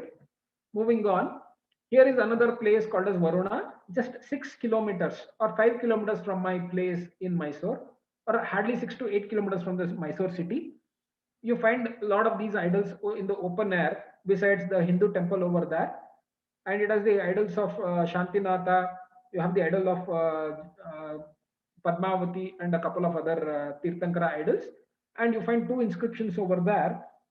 One of them is a Sallekana inscription again. Wherever you go, you find Sallekana inscriptions across the nooks and corners of Karnataka. Here is another testimony to the practice of Sallekana in Karnataka. Then moving on. Here's a temple which is in a dilapidated state. However, this is not in the state that it is in a much better state right now. This is a village called as Makodu in Hunsur Taluk of Mysore district. And I've been part of the renovation process over here of this particular temple. And the main deity you see over there is the Parshvanatha idol that was kept outside because of the renovation process. While the pedestal over there you see below was completely submerged with mud and everything when the temple was in a dilapidated condition. When it was taken up, we found an inscription over there. And again, we deciphered that particular inscription myself, and thanks to again my friend Ravi Kumar who helped us decipher that. It mentions about the Hoysala Veeraballala. So means to say it's somewhere around a 12th century temple. Another interesting aspect over here, you see the Sanctum Sanctorum over there towards your extreme right. just above the Sanctum Sanctorum's entrance, which you called as the lintel or the lalata, you find a small line over there which says this temple is an Yakkoti Jinalaya. What is Yakkoti? Wherein it is a Jinalaya, but under the control of a Shaiva gurus, or under the it used to go through the Shaiva gurus used to look after the thing, or somewhere around that, the lineage of the monks or something. That is how it is related to. And that is another interesting aspect at Makodu. Chamarajanagar, the moment anyone says about Chamarajanagar, everyone says it is Kanakagiri. Yes, you are right. Kanakagiri, again the land of Acharya Pujyapada. You find a temple on the hill, and that is the Vijaya Parshvanatha Basadi. That is the deity you see, the temple and the deity you see, that is what it is. And another interesting aspect about this particular temple is that within the temple you find the idols of Kushmandini, Padmavati and other deity, and Jwalamalini. And this is considered to be the holy place for the Jains to perform the Kala Sarpa Puja as per the Jaina philosophy, which comes in the Jaina astrological aspects. And the one in the middle, this narrow image that you see about a Naga and two small deities, those are about Dharanendra and Padmavati Yakshi. And Chamarajanagar is very close to Mysore, was part of the erstwhile undivided Mysore district. And the Mysore Wadeyars were also, kings were also patronizers of Jainism. And the Wadeyars, after performing puja to the deity over here, their Kala Sarpa Dosha or many other, or whatever were the other things, were resolved. Hence, they say this idol was been engraved and gifted to this temple by the Mysore Wadeyars. And to your extreme left, you see a mantapa over there. That is the mantapa about the Pada Nishadi of Acharya Pujya Pada. This is the oldest Pada Nishadi that is found in Karnataka, or probably in the world, which is another point to be noted. And recently, during the late 1990s or mid 1990s, when this was renovated, when they tried to renovate it or do some repairs, when they removed the Pada, they found a small kutike, or the small wooden pot with some ashes. Probably those were the ashes of Acharya Pujyapada, I presume. And the one besides that is a rock carving over there. What you see, that is again a Sallekana memorial of a Jaina Muni called as Lalita Kirti Bhattaraka. And the interesting aspect over here is, I mean, I mentioned this in my lecture at Chennai earlier also. The Muni, before attaining Sallekana, he only made his own Nishadi over here. He got it engraved, then he undertook Sallekana. So interestingly, I tried to call this as a selfie Nishadi. Then moving on, Kelasuru. This is another place pretty with a good lot of interesting history, which it is around 17 to 18 kilometers or 20 kilometers from Kanakagiri. It is along the Ooty-Mysore highway, soon after Gundlupet. And this has the idols you see over there are of Chandranatha, Shama Yaksha and Jwala Malini Yakshi. These are all Leppa idols, or the idols made out of clay that were painted with natural colors through the vegetable colors. It is also known after Acharya Veerasena. Moving on. This is the end of the second one. I'll move on to the next slide. Just give me around 30 seconds. And while Nitin sir is changing the slide presentation, I would like to tell the new viewers who have joined us of late that we had very illustrious speakers here, including Padma Bhushan Dr. D.R. Mehta, Dr. Hukam Chandji Bharel, Swanubhuti Ji Jain, and the internationally renowned Dr. Sajeev Ji Goda, as well as we had the blessings of the Bhattarak Ji Swami Ji. And we also had Dr. Dharamchand Ji Jain to address us. So it's been a long innings, and we thank you, audience. Over to Nitin sir.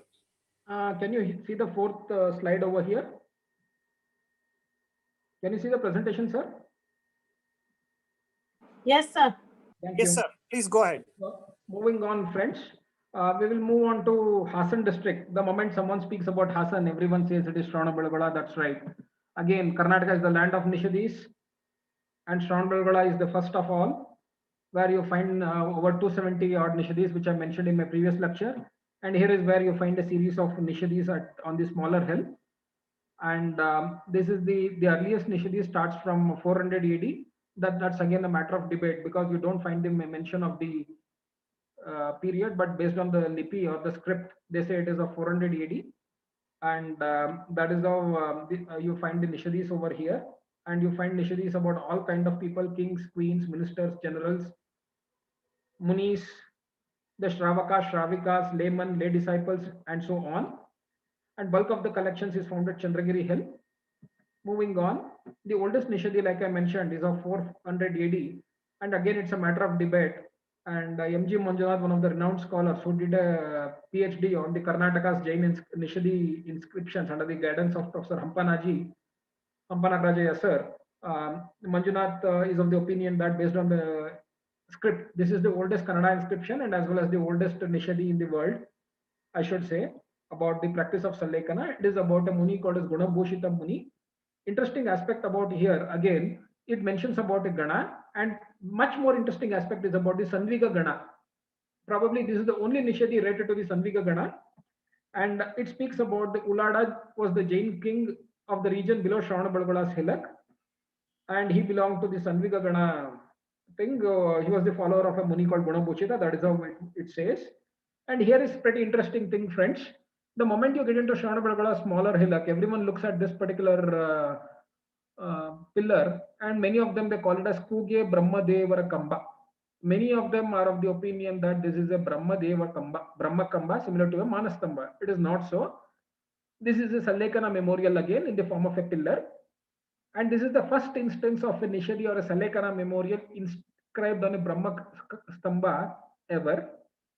And it is about a Jaina king called as Marasimha, who undertook Sallekana at a different place called as Bankapura, which is a village in the Haveri district of Karnataka, which we went through half an hour back. And he goes to his guru and says, I have done every other duty of my own, and I would like to move on and take on Sallekana. That is what it specifies. Moving on, here is a pretty interesting temple which many of you would have seen. For you, many of you, like when I say Chandragupta Basadi, you might say this is related to Chandragupta Maurya. Which Chandragupta Maurya? Again, there's a matter of debate. Let's not get into it. But again, the first image you see a small gopuras towards your right. That is the temple what we are speaking. And the entrance that you see to the temple, that is how you are going to enter this temple. It has the carvings of the arrival of Bhadrabahu Muni and a few other related aspects. Once you get inside that, you find a sanctum sanctorum of Tirthankara Parshvanatha, and towards the right is the idol of goddess Padmavati, and towards the left is the idol of goddess Kushmandini. And you also, in front of this temple, you also find the carvings of Sarvana, Yaksha, and others, deity. The interesting aspect about this is the 8th or 9th century temple, which is a pretty small temple with not much of an elevated roof, maybe around 7 or 8 feet roof. And over there, the carvings you see of Bhadrabahu Muni's arrival is somewhere around 11th or 12th century AD. The reason why we say it is about 11th or 12th century AD is because we find an inscription about Dasoja, the sculptor who carved this particular carvings. That is why it is called as, based on that, it is said that this is around 11th or 12th century, but the temple structure is somewhere around 8th or 9th century AD. Then you might have a question, why is this called as the Chandragupta Basadi? When Chandragupta Maurya's and Bhadrabahu Muni's arrival and the entire thing comes between end of 3rd century BC and early 2nd century BC. Yes, some of the experts are of the opinion that probably this was a temple made out of wood earlier, or made out of mud, probably wood, and that would have gone over a period of time around 500 or 600 years. Later on, this particular temple was built. This is the oldest Jain temple in Shravanabelagola. That is the reason this is very much worth noting, and also depicts about the arrival of Bhadrabahu Muni. And here is again a group of 2 mantapas with 3 nishadis and 3 munis. Inscription again, like I said, Karnataka and Shravanabelagola is the land of Sallekana. Here is again a testimony towards that. Let me not elaborate in the interest of time. Here is another interesting things. I think I need to elaborate here. We need to pause here, friends. This is about Machikabbe's Nishadi. This is about a Nishadi about Machikabbe, was the mother of Queen Shantala. who was the queen of the Hoysala king Vishnuvardhana. And many of them, there's a misnomer. I'm telling you very clearly, there's a misnomer or mislead interpreted that Queen Shantala undertook suicide somewhere in Tumkur district. And there's a place that has been mentioned. No, it is not that. This particular inscription clears that misnomer. Shantala was a great patronizer of Jainism, follower of Jainism. She was a Jain by birth. She undertakes Sallekana at a place near Tumkur, where her mother attends the Sallekana rituals of her daughter, along with her guru Ajitasena Bhattaraka. And after her attaining Samadhi, her mother could not bear the loss of her daughter's loss. She comes back to Sallekana, disturbed by that. She decides to undertake Sallekana. And furthermore, it also gives us details about Machikabde, then Baladeva, again, and Singimaya, and Prabhachandra Siddhanta Devamuni. Means to say, it's all related to all of these. Singimaya or Baladeva are all their own family members who all undertook Sallekana. And it also mentions about the lineage of the room of the people. One interesting aspect over here with one of the Sallekana memorial is, in memory of Sallekana, undertaking Sallekana, you have seen these structures being erected. We also see structures. This particular thing gives us mention about establishment of a Swadhyaya Mandira or a reading room in memory of a person attaining Sallekana. Look at the interesting aspects our inscriptions give us. Look at the kind of Jaina heritage that prevailed in those days.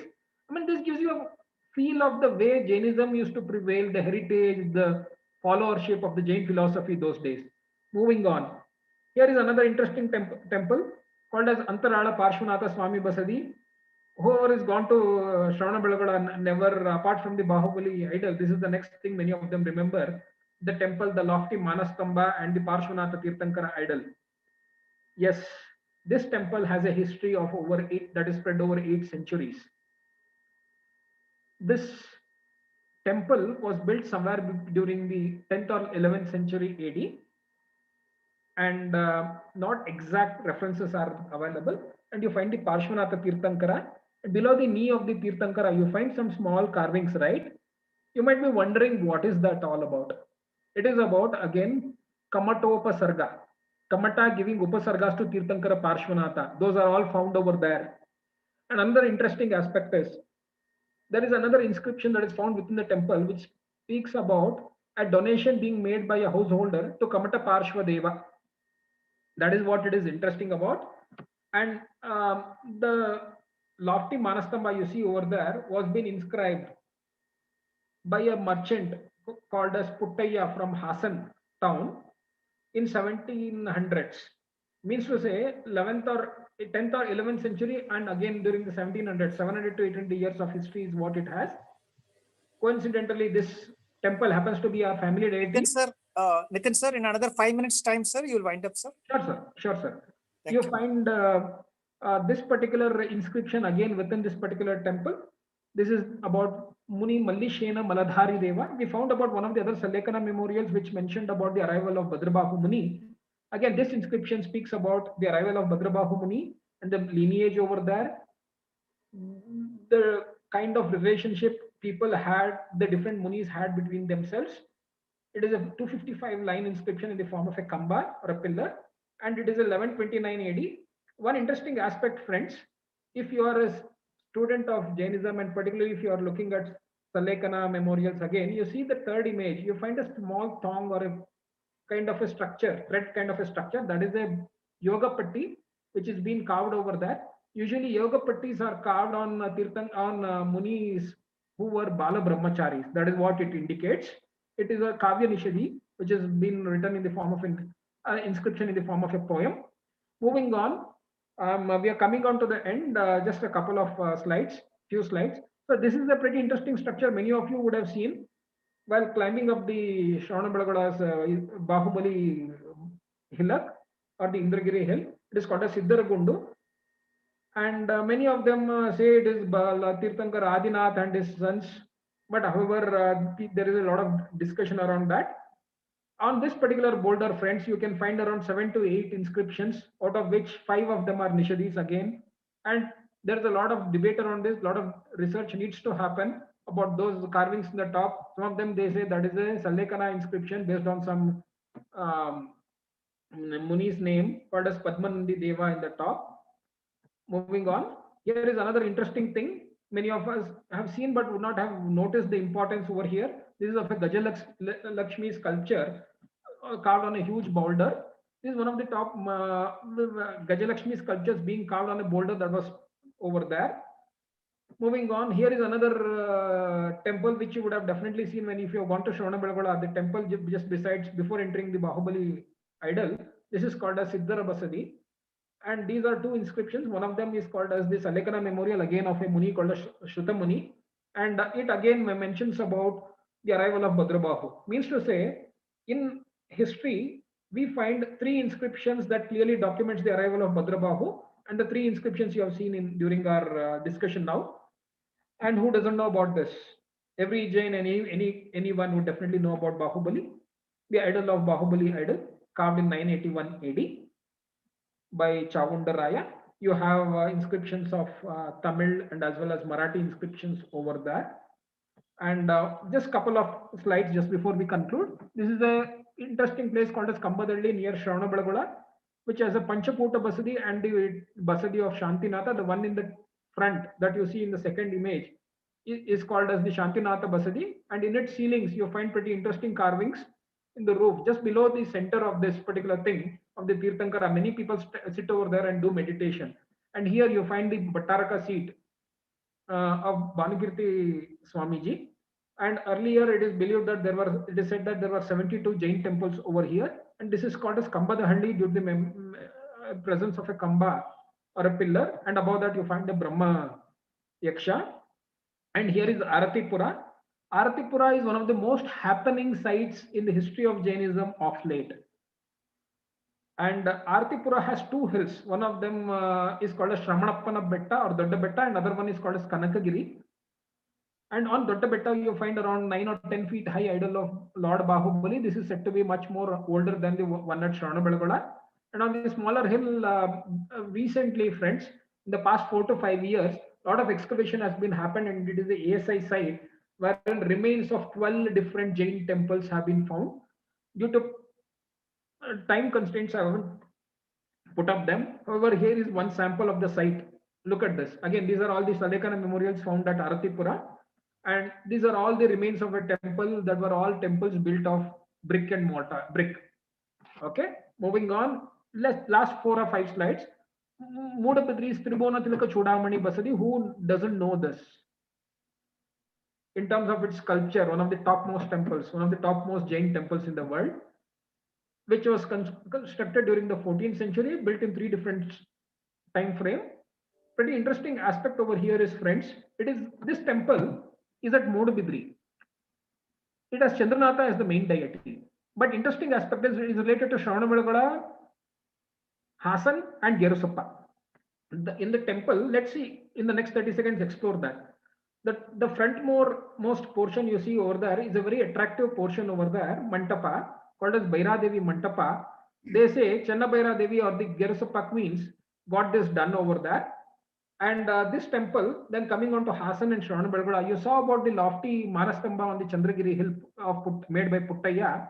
The same Puttaya was from Hasan. He comes over to Moodabidri on a Tirtha Yatra, and he happens to meet the Bhattaraka here. And Bhattaraka says the temple is in a dilapidated condition with a lot of water seepage. Then that person donates towards the renovation of this temple. And that is how interesting it is all about. And the one on the right you see over there, that is a Sahasrakuta idol. But interesting aspect is it is a cast Sahasrakuta idol that is found in the first floor of this particular temple.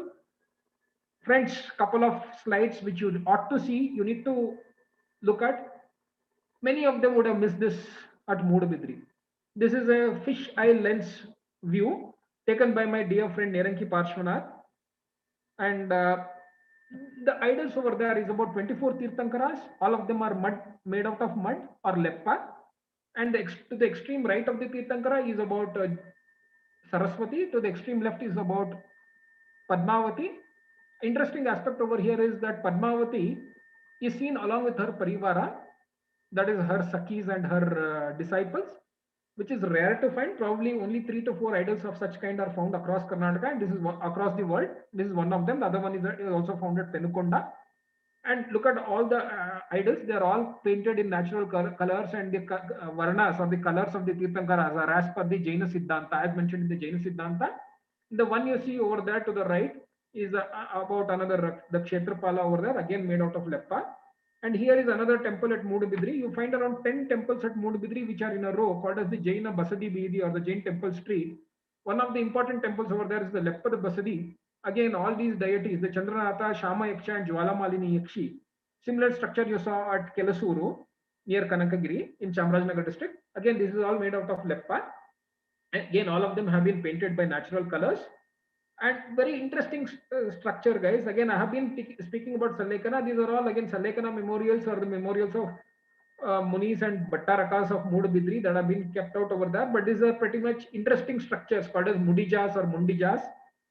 Very interesting aspect, friends. I told you about the 400 AD inscription. Look at the last line over here.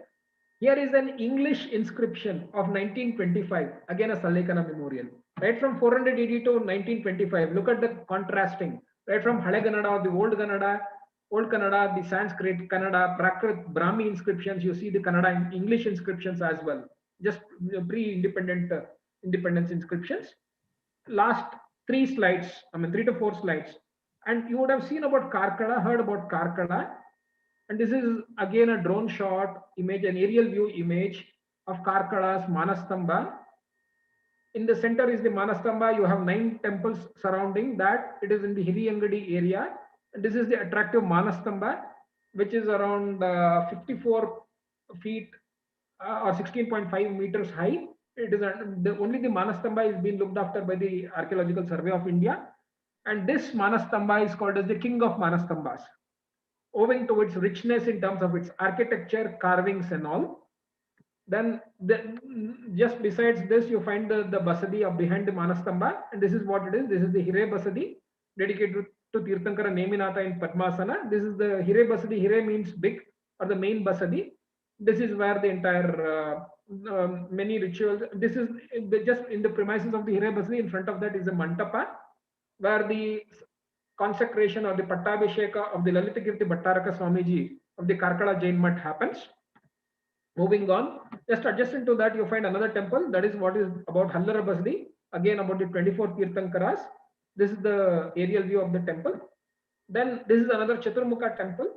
I'll not take much of your time. This Chaturmukha Basadi was somewhere constructed during the 14th or 15th century by the Bhairarasas. Like I mentioned, the Bhairarasas originate from, have their roots in Humbuja, and they were the followers of Chikka Hanusoge, what we saw earlier. And at the behest of their guru at Chikka Hanusoge, they established the Lalikirti Bhattaraka Pita here. Within the Chaturmukha Basadi, we have Tirthankara idols, 3 Tirthankara idols on all the 4 sides. They are being carved so nicely that even you don't find a hairline of difference over there. That is how nicely it is being carved. And this is again Kere Basadi. You see a aerial shot over here. Kere means pond. In the middle of the pond, you find a Basadi. And when someone has to drive there, they have a way to drive through or walk through. And this is what it is. And it is a Chaturmukha Basadi, like what you saw in the previous thing at Karkala. So this is the second Chaturmukha Basadi. Again, over here, the shots taken by Neranki Parshvanath. And you find another Chaturmukha Basadi at Varanga. Then Karkala Bahubali. Who doesn't know about Karkala Bahubali? There is a separate kavya that describes the installation of the Bahubali idol at Karkala, which we can discuss later on. And the last, I believe, this is the Kere Basadi at Varanga.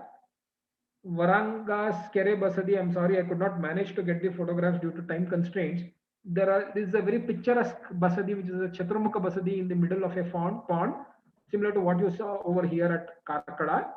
And to go over here, you will have to go through a boat. The priest over here, he himself takes you through the boat. And this is managed by the Humbuja Jain Mutt. And the Humbuja Swamijis, when the Pattabhisheka happens at the Humbuja Mutt, later on, another Pattabhisheka Mahotsava happens over here, and the annual Rathayatra Mahotsava happens over here at Kere Basadi. You can also find other temples over here. at Varanga. Due to time constraints, I'm not elaborating much. And having said this, Varanga also happens to be the place of the present Bhattaraka of Shravanabalagada, His Holiness Charkirti Bhattaraka Swamiji. So having said this, friends, whatever you have seen here is probably just 1 or 2% of Karnataka, or or not even that much. This was just an eye opener which we wanted to give it to the people, and the people who are interested in Jainism and Karnataka, so that they get a glimpse of it and they come and see Karnataka and our rich heritage. Anytime you need any help, log on to our website jainheritagecenters.com. If you need any further help, feel free to contact me. My phone number and email details are given there, and we'll be more than happy for any sort of research or any sort of help you might need.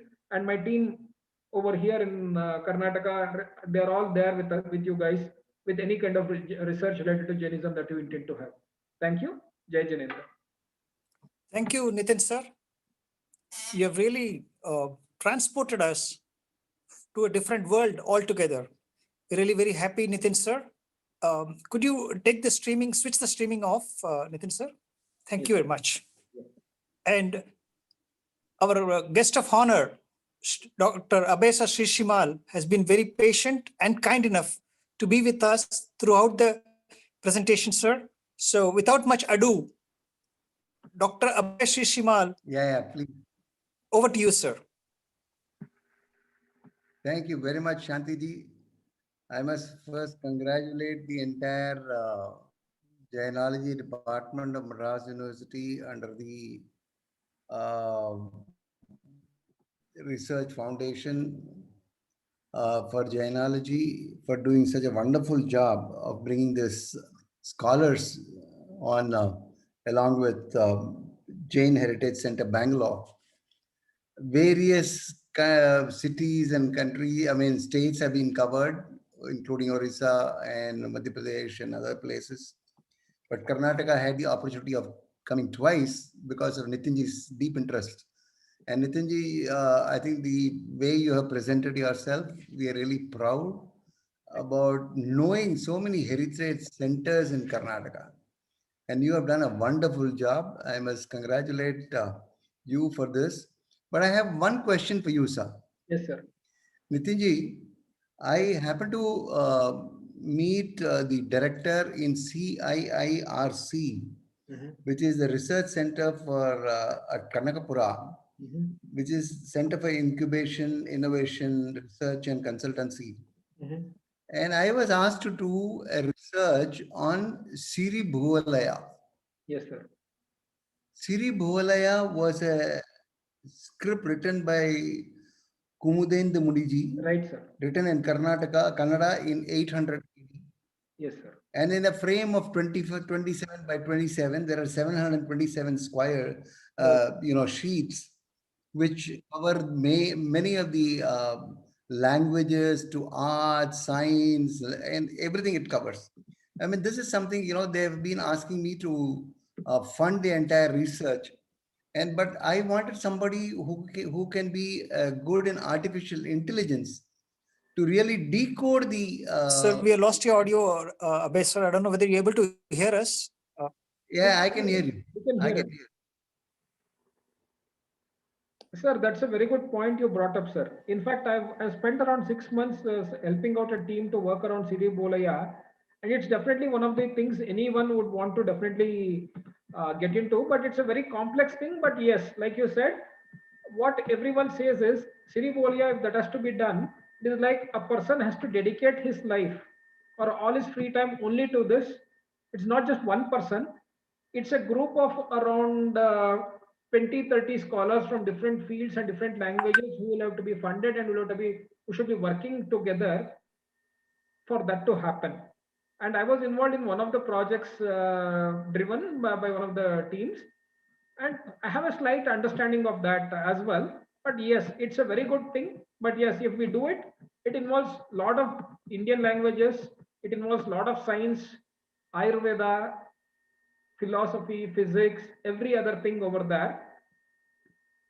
People have taken interest over here, over there towards its work. I mean, I just want to tell you that I'll be very happy to fund the research. Yes, sir. Sure, I'll be very happy to get in touch with you and discuss about how we can take the research forward. But I must congratulate Dr. Priyadashna ji and the entire team for doing such a wonderful job. When the first they did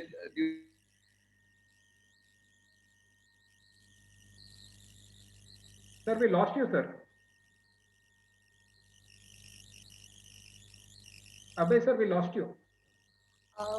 Abhay sir has not told about his department, the Department of Jainology at Shasun Jain College. So we are partners, sir. Thank you, sir. The department has been with us. In fact, thank you very much. Yes, Abhay sir, please. I'm sorry, sir. The last 2 minutes, if you don't mind, could you again repeat, sir? We lost your No, audio. I only said that, thank you very much, Shanti ji. I just wanted to tell Nitin ji that I'll be too happy to hear from him as whether we can do some research on Siri Bhuvalaya and take this forward. Sure, sir. I think that's. And I must congratulate Priyadashna ji and everybody for their wonderful conduct of the event. And Shanti ji, you were wonderful.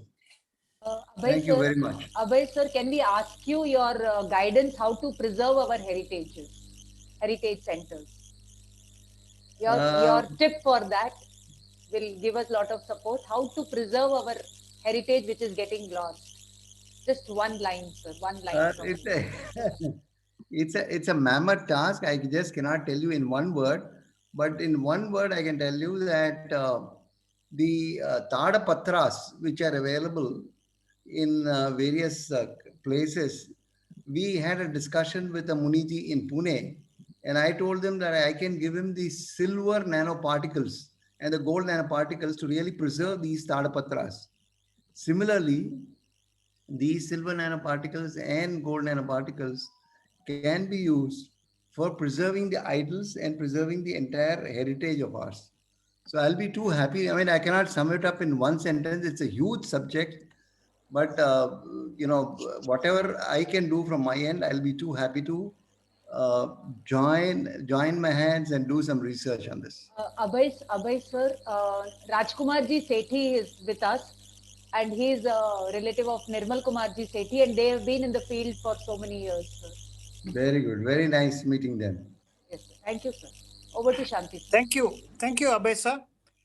In fact, it's a rare privilege to get a compliment like this from a speaker for being the guillotine on time. Thank you, Abhay sir. I really appreciate your kind sentiments. 1 minute, Shanti sir. I just want to thank Abhay sir in his Kannada language. ಜೈ ಜಿನೇಂದ್ರ ಎಲ್ಲಾರ್ಗಡೆ ಇಂದ ಕಾರ್ಯಕ್ರಮ ತುಂಬಾ ಸಹಾಯ ಮತ್ತು ಉಪಯೋಗವಾಗಿದೆ. ಇದು ತುಂಬಾ inspiration ಆಗಿತ್ತು. ಜೈನ್ ದೇವಸ್ಥಾನ ಬಗ್ಗೆ ನಮ್ಮಲ್ಗೆ ಹೊಸ ಕಲಿಯಕ್ಕೆ ತುಂಬಾ ಸಿಕ್ಕಿತ್ತು. ಇಂದ ಜೈನ್ ದೇವಸ್ಥಾನ ನಮ್ಮ ಮಕ್ಕಳ ಜೊತೆಗೆ ದರ್ಶನ ಮಾಡಕ್ಕೆ ಬರಬೇಕು. Thank you sir. In English I'll just translate this. This was one of the very helpful and useful and it was inspirational program. And we came to know so many new things about the Jain from your all the series and all the days. And we surely we would love to bring our children to all these temples. Thank you very much. Thank you, Preeti ma'am. Thank you. In fact, Abhay sir, to my knowledge, is very much Tamil Nadu, domicile of Tamil Nadu state. Anyway, we won't get into the interstate matters. Those are all different subjects are outside of purview for. We are all Indian. Thank you, esteemed guests. Yes, ultimately, Jai Bharat, Jai Jain Sashan. Okay. Thank you, Abhay sir. You've been so kind enough. Yeah. Now, you can call for the responses. Yes, ma'am. Yes, ma'am. An event of this magnitude, spanning over the last 24-25 days, I lost count. Every day in the evening when Priya ma'am's message comes, we are on our toes. Not only in the evening, it's throughout the day. It's a 24-hour, 24/7 working day for us.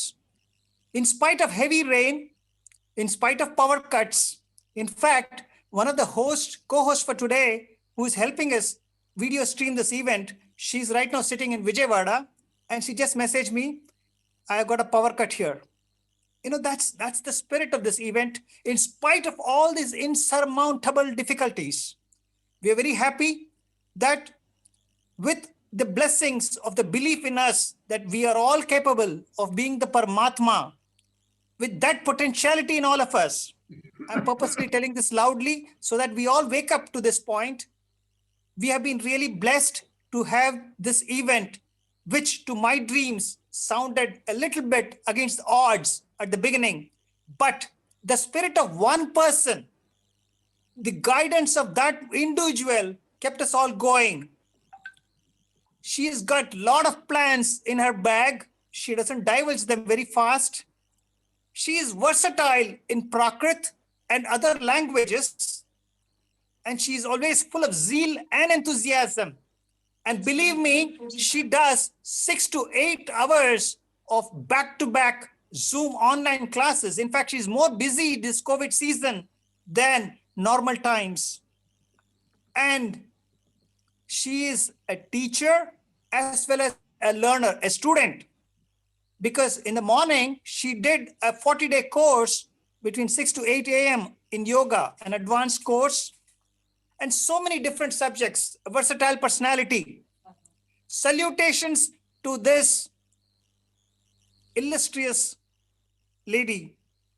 She's a faculty member and a student of the Paramagam Honors course. And in fact, her Hindi course yesterday, which commenced, has got over 120 registrations on a Zoom license of 100 people. Just imagine. And tomorrow, she's again launching her own English Paramagam Honors introductory course, which will span the next 5 years. So, ladies and gentlemen, if we have enriched our lives with something over the last 25 days, last 1 month or so, that thanks goes to only one person.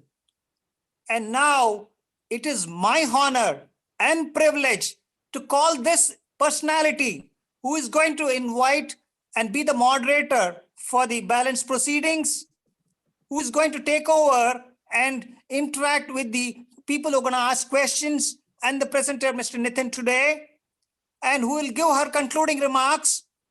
I have the greatest pleasure to call my own head of the department. Incidentally, I am a second-year student under her, and we're going to complete this year, as well as I'm also a student of the Paramagam Honors course under her. I'm really blessed to have her as my mentor and guide and friend, Dr. Priyadarshana Jain.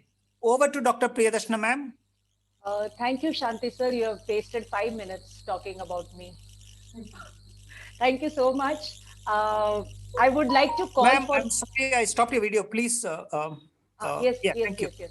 Sorry. Thank you, Shanti sir. Thank you, Shanti sir.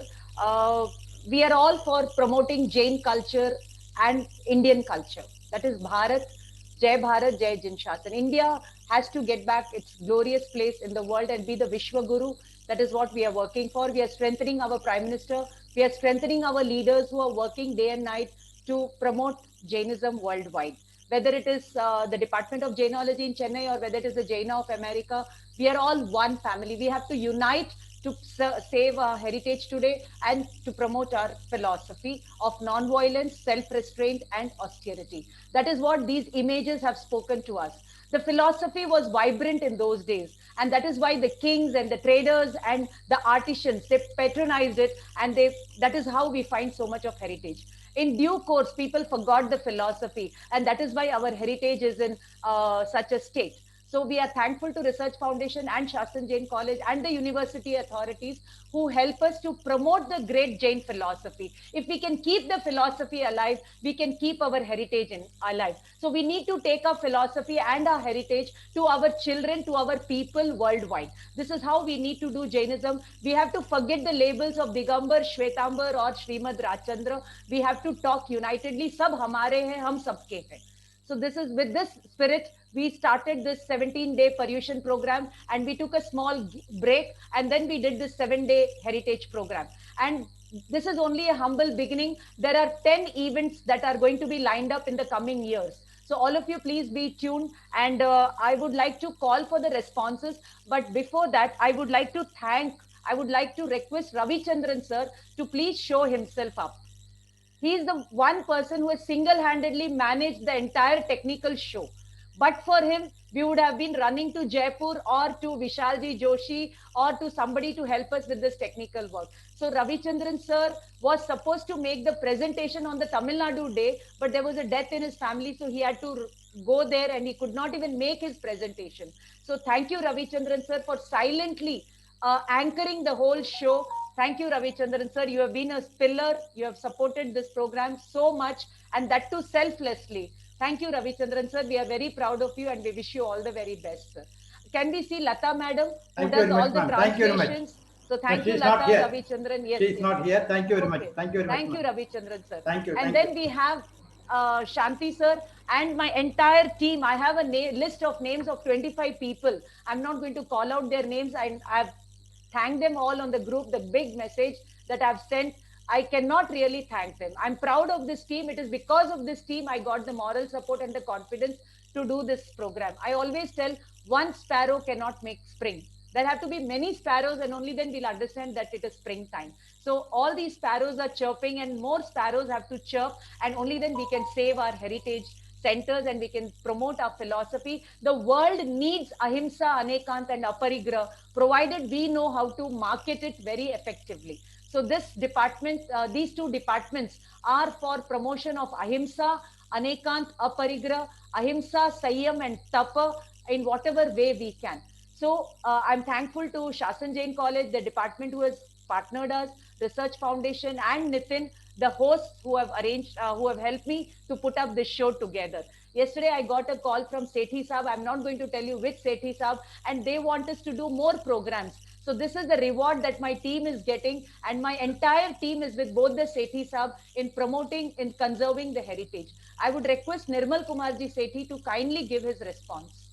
And then I'll continue. Nirmalji Sethi talks, ma'am. Could you tell about the courses that we run at Shasun and at university? Yes, we have the 1 year diploma, postgraduate diploma program. You have 1 year to study. Please go to Shasun College. You have 2 years to study. Please come to the Madras University. You do not have those 2 years. Sit at your home and study the 5 years Parmagam course.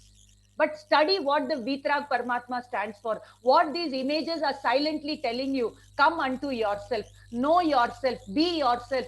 Realize yourself. Conquer yourself. Purify yourself.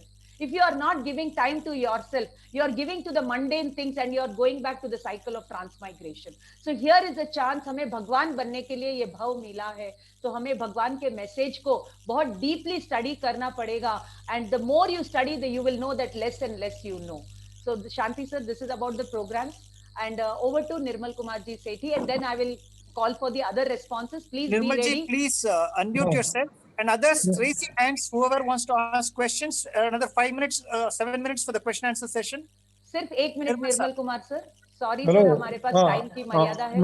आ रही है आवाज मेरी? आ रही है आज? हाँ sir, आवाज आ रही है मेरी? हाँ सर, 1 मिनट के लिए सर. हाँ, बहुत अच्छा है. देखिए, आपने जो लोग काम किए हैं, आई थैंक यू वेरी मच. देखिए, मेरे को 5-6 चीज बतानी है. सर, आपका ऑडियो नहीं आ रहा है sir. Ma'am, we'll call him again, ma'am. We'll go to the next person. Yes, आपका ऑडियो नहीं आ रहा है निर्मल sir. Can we have the second response quickly?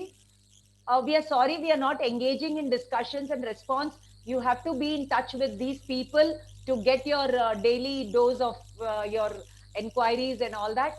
So yes, can we have the second response? Anybody who has raised a hand? It's already 9:50, ma'am. 9:50. Yes, we have another event lined up.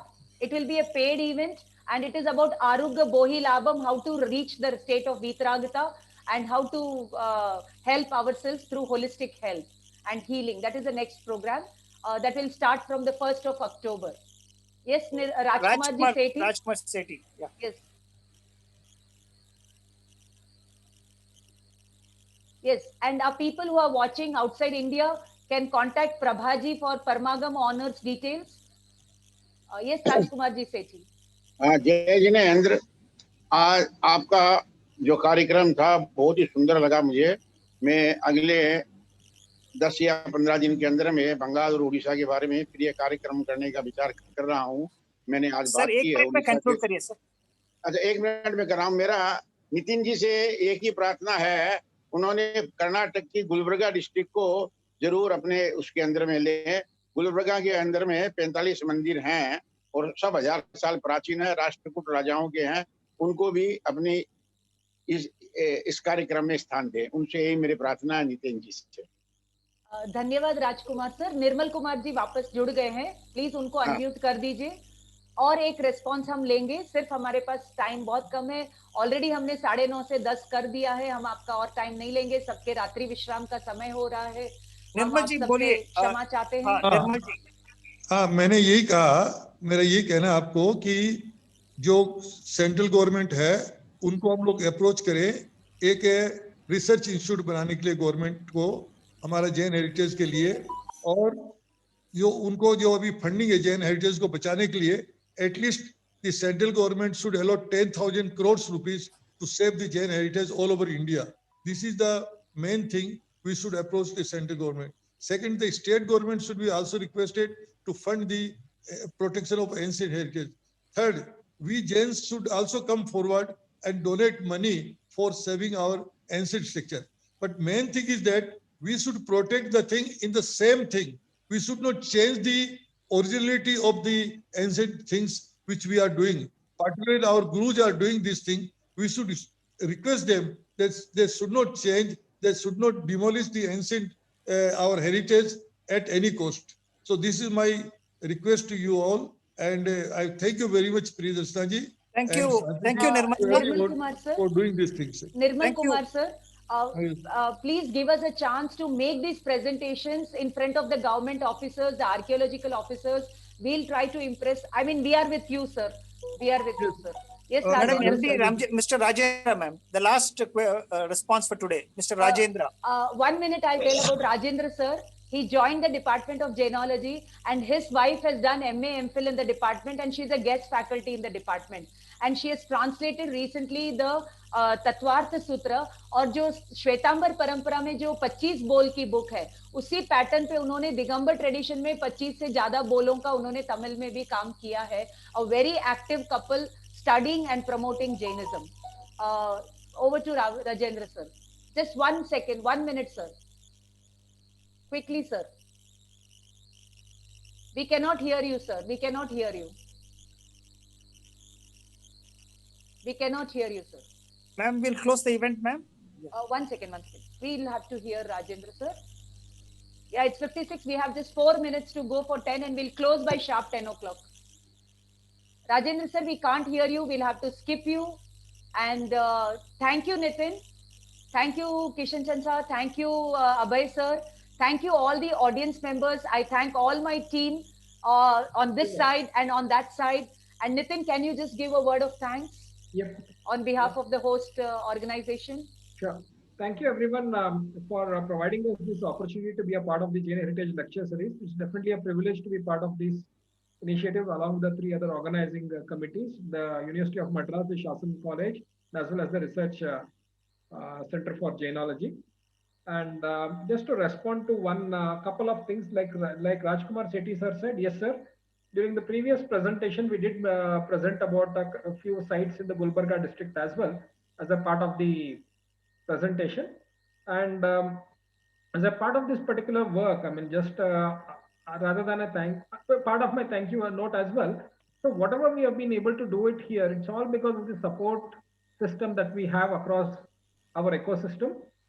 That is thanks to my father, my wife, my mother, and my family, and as well as our mentors like and friends like Ravi Kumar Navalgund and the Humcha Swamiji, and also friends like Nirmal, Neranki Parshnath, who helps us with the photographs. All in all, whatever friends you see over here, everyone has contributed towards this. Like what ma'am said, it's all like unity is what it is. Keep aside our differences, work towards one mission, that is Jainism, is what I feel will help us achieve the objective towards preserving Jainism, the Jain philosophy, and carrying forward our rich heritage to the posterity. Thank you, Nitin. Future generation. Thank you. Jai Jain. Thank you, Nitin. Thank you, Rajendra Nitin, sir. Ravi sir. Rajendra sir, quickly, if you can. Otherwise, I would like to tell you about the best message that we have got from. It was from one of our students who said, every time I would tell my children, please understand what Jainism says, but now it is reversed. Now my children are behind me that, Mama, when will this pandemic end, and when are you going to take us to all these places? And one of our students responded that there are 5 vows in Jainism. There should be a 6th vow to visit all these heritages. If we can impress upon our munis who can give this vow to all our people, then maybe all our people will flock to these heritage centers and we can do some awareness program. So these are the two responses. We have got tremendous responses from people from Chennai, from outside Chennai, from outside India, and we cannot share with you because of the time constraint now. It is We will posted in our definitely WhatsApp channel, ma'am. All the messages are posted there. one humble appeal from all the audience members and organizers. If we get the funding, we would like to bring out a small booklet of the two events that we have done. A humble appeal from all the Jain Jain community to help the department in whatever way they can, because the university doesn't come forward for publications as of now. You know, the finance constraints are there in the university. So we look forward to the help from the philanthropic Jain community who will come forward and support these two departments in the form of sending students, in the form of engaging in academic activities like this. Thank you. Jai Bharat, Jai Jin Shasun. Over to Shanti, sir. Ravichandran sir will now broadcast the closing song. And we would like to thank the audience for being very patient. We started with 60 people at the beginning, and now those 60 are there at the end. Thank you very much. Jai Bharat, Jai Jin Sashan. Over to Ravichandran sir. मेरा धाम शुद्धात्म है मेरा नाम, मात्र जानना मेरा काम, मुक्तिपुरी है मेरा धाम, मिलता जहाँ पूर्ण विश्राम। शुद्धात्म है मेरा नाम, मात्र जानना मेरा काम, मुक्तिपुरी है मेरा धाम, मिलता जहाँ पूर्ण विश्राम। जहाँ भूख का नाम नहीं है, जहाँ प्यास का काम नहीं है, खांसी और जुकाम नहीं है, आदि व्याधि का नाम नहीं है। सत शिव सुंदर मेरा धाम, शुद्धात्म है मेरा नाम, मात्र जानना मेरा काम, शुद्धात्म है मेरा नाम। स्वयं पर भेद विज्ञान करेंगे, निज आत्म का ध्यान करेंगे, राग द्वेष का त्याग करेंगे, चिदानंद रस पान करेंगे। सब सुखदाता मेरा धाम, शुद्धात्म है मेरा नाम, मात्र जानना मेरा काम, मुक्तिपुरी है मेरा धाम, मिलता जहाँ पूर्ण विश्राम। जय जिनेंद्र।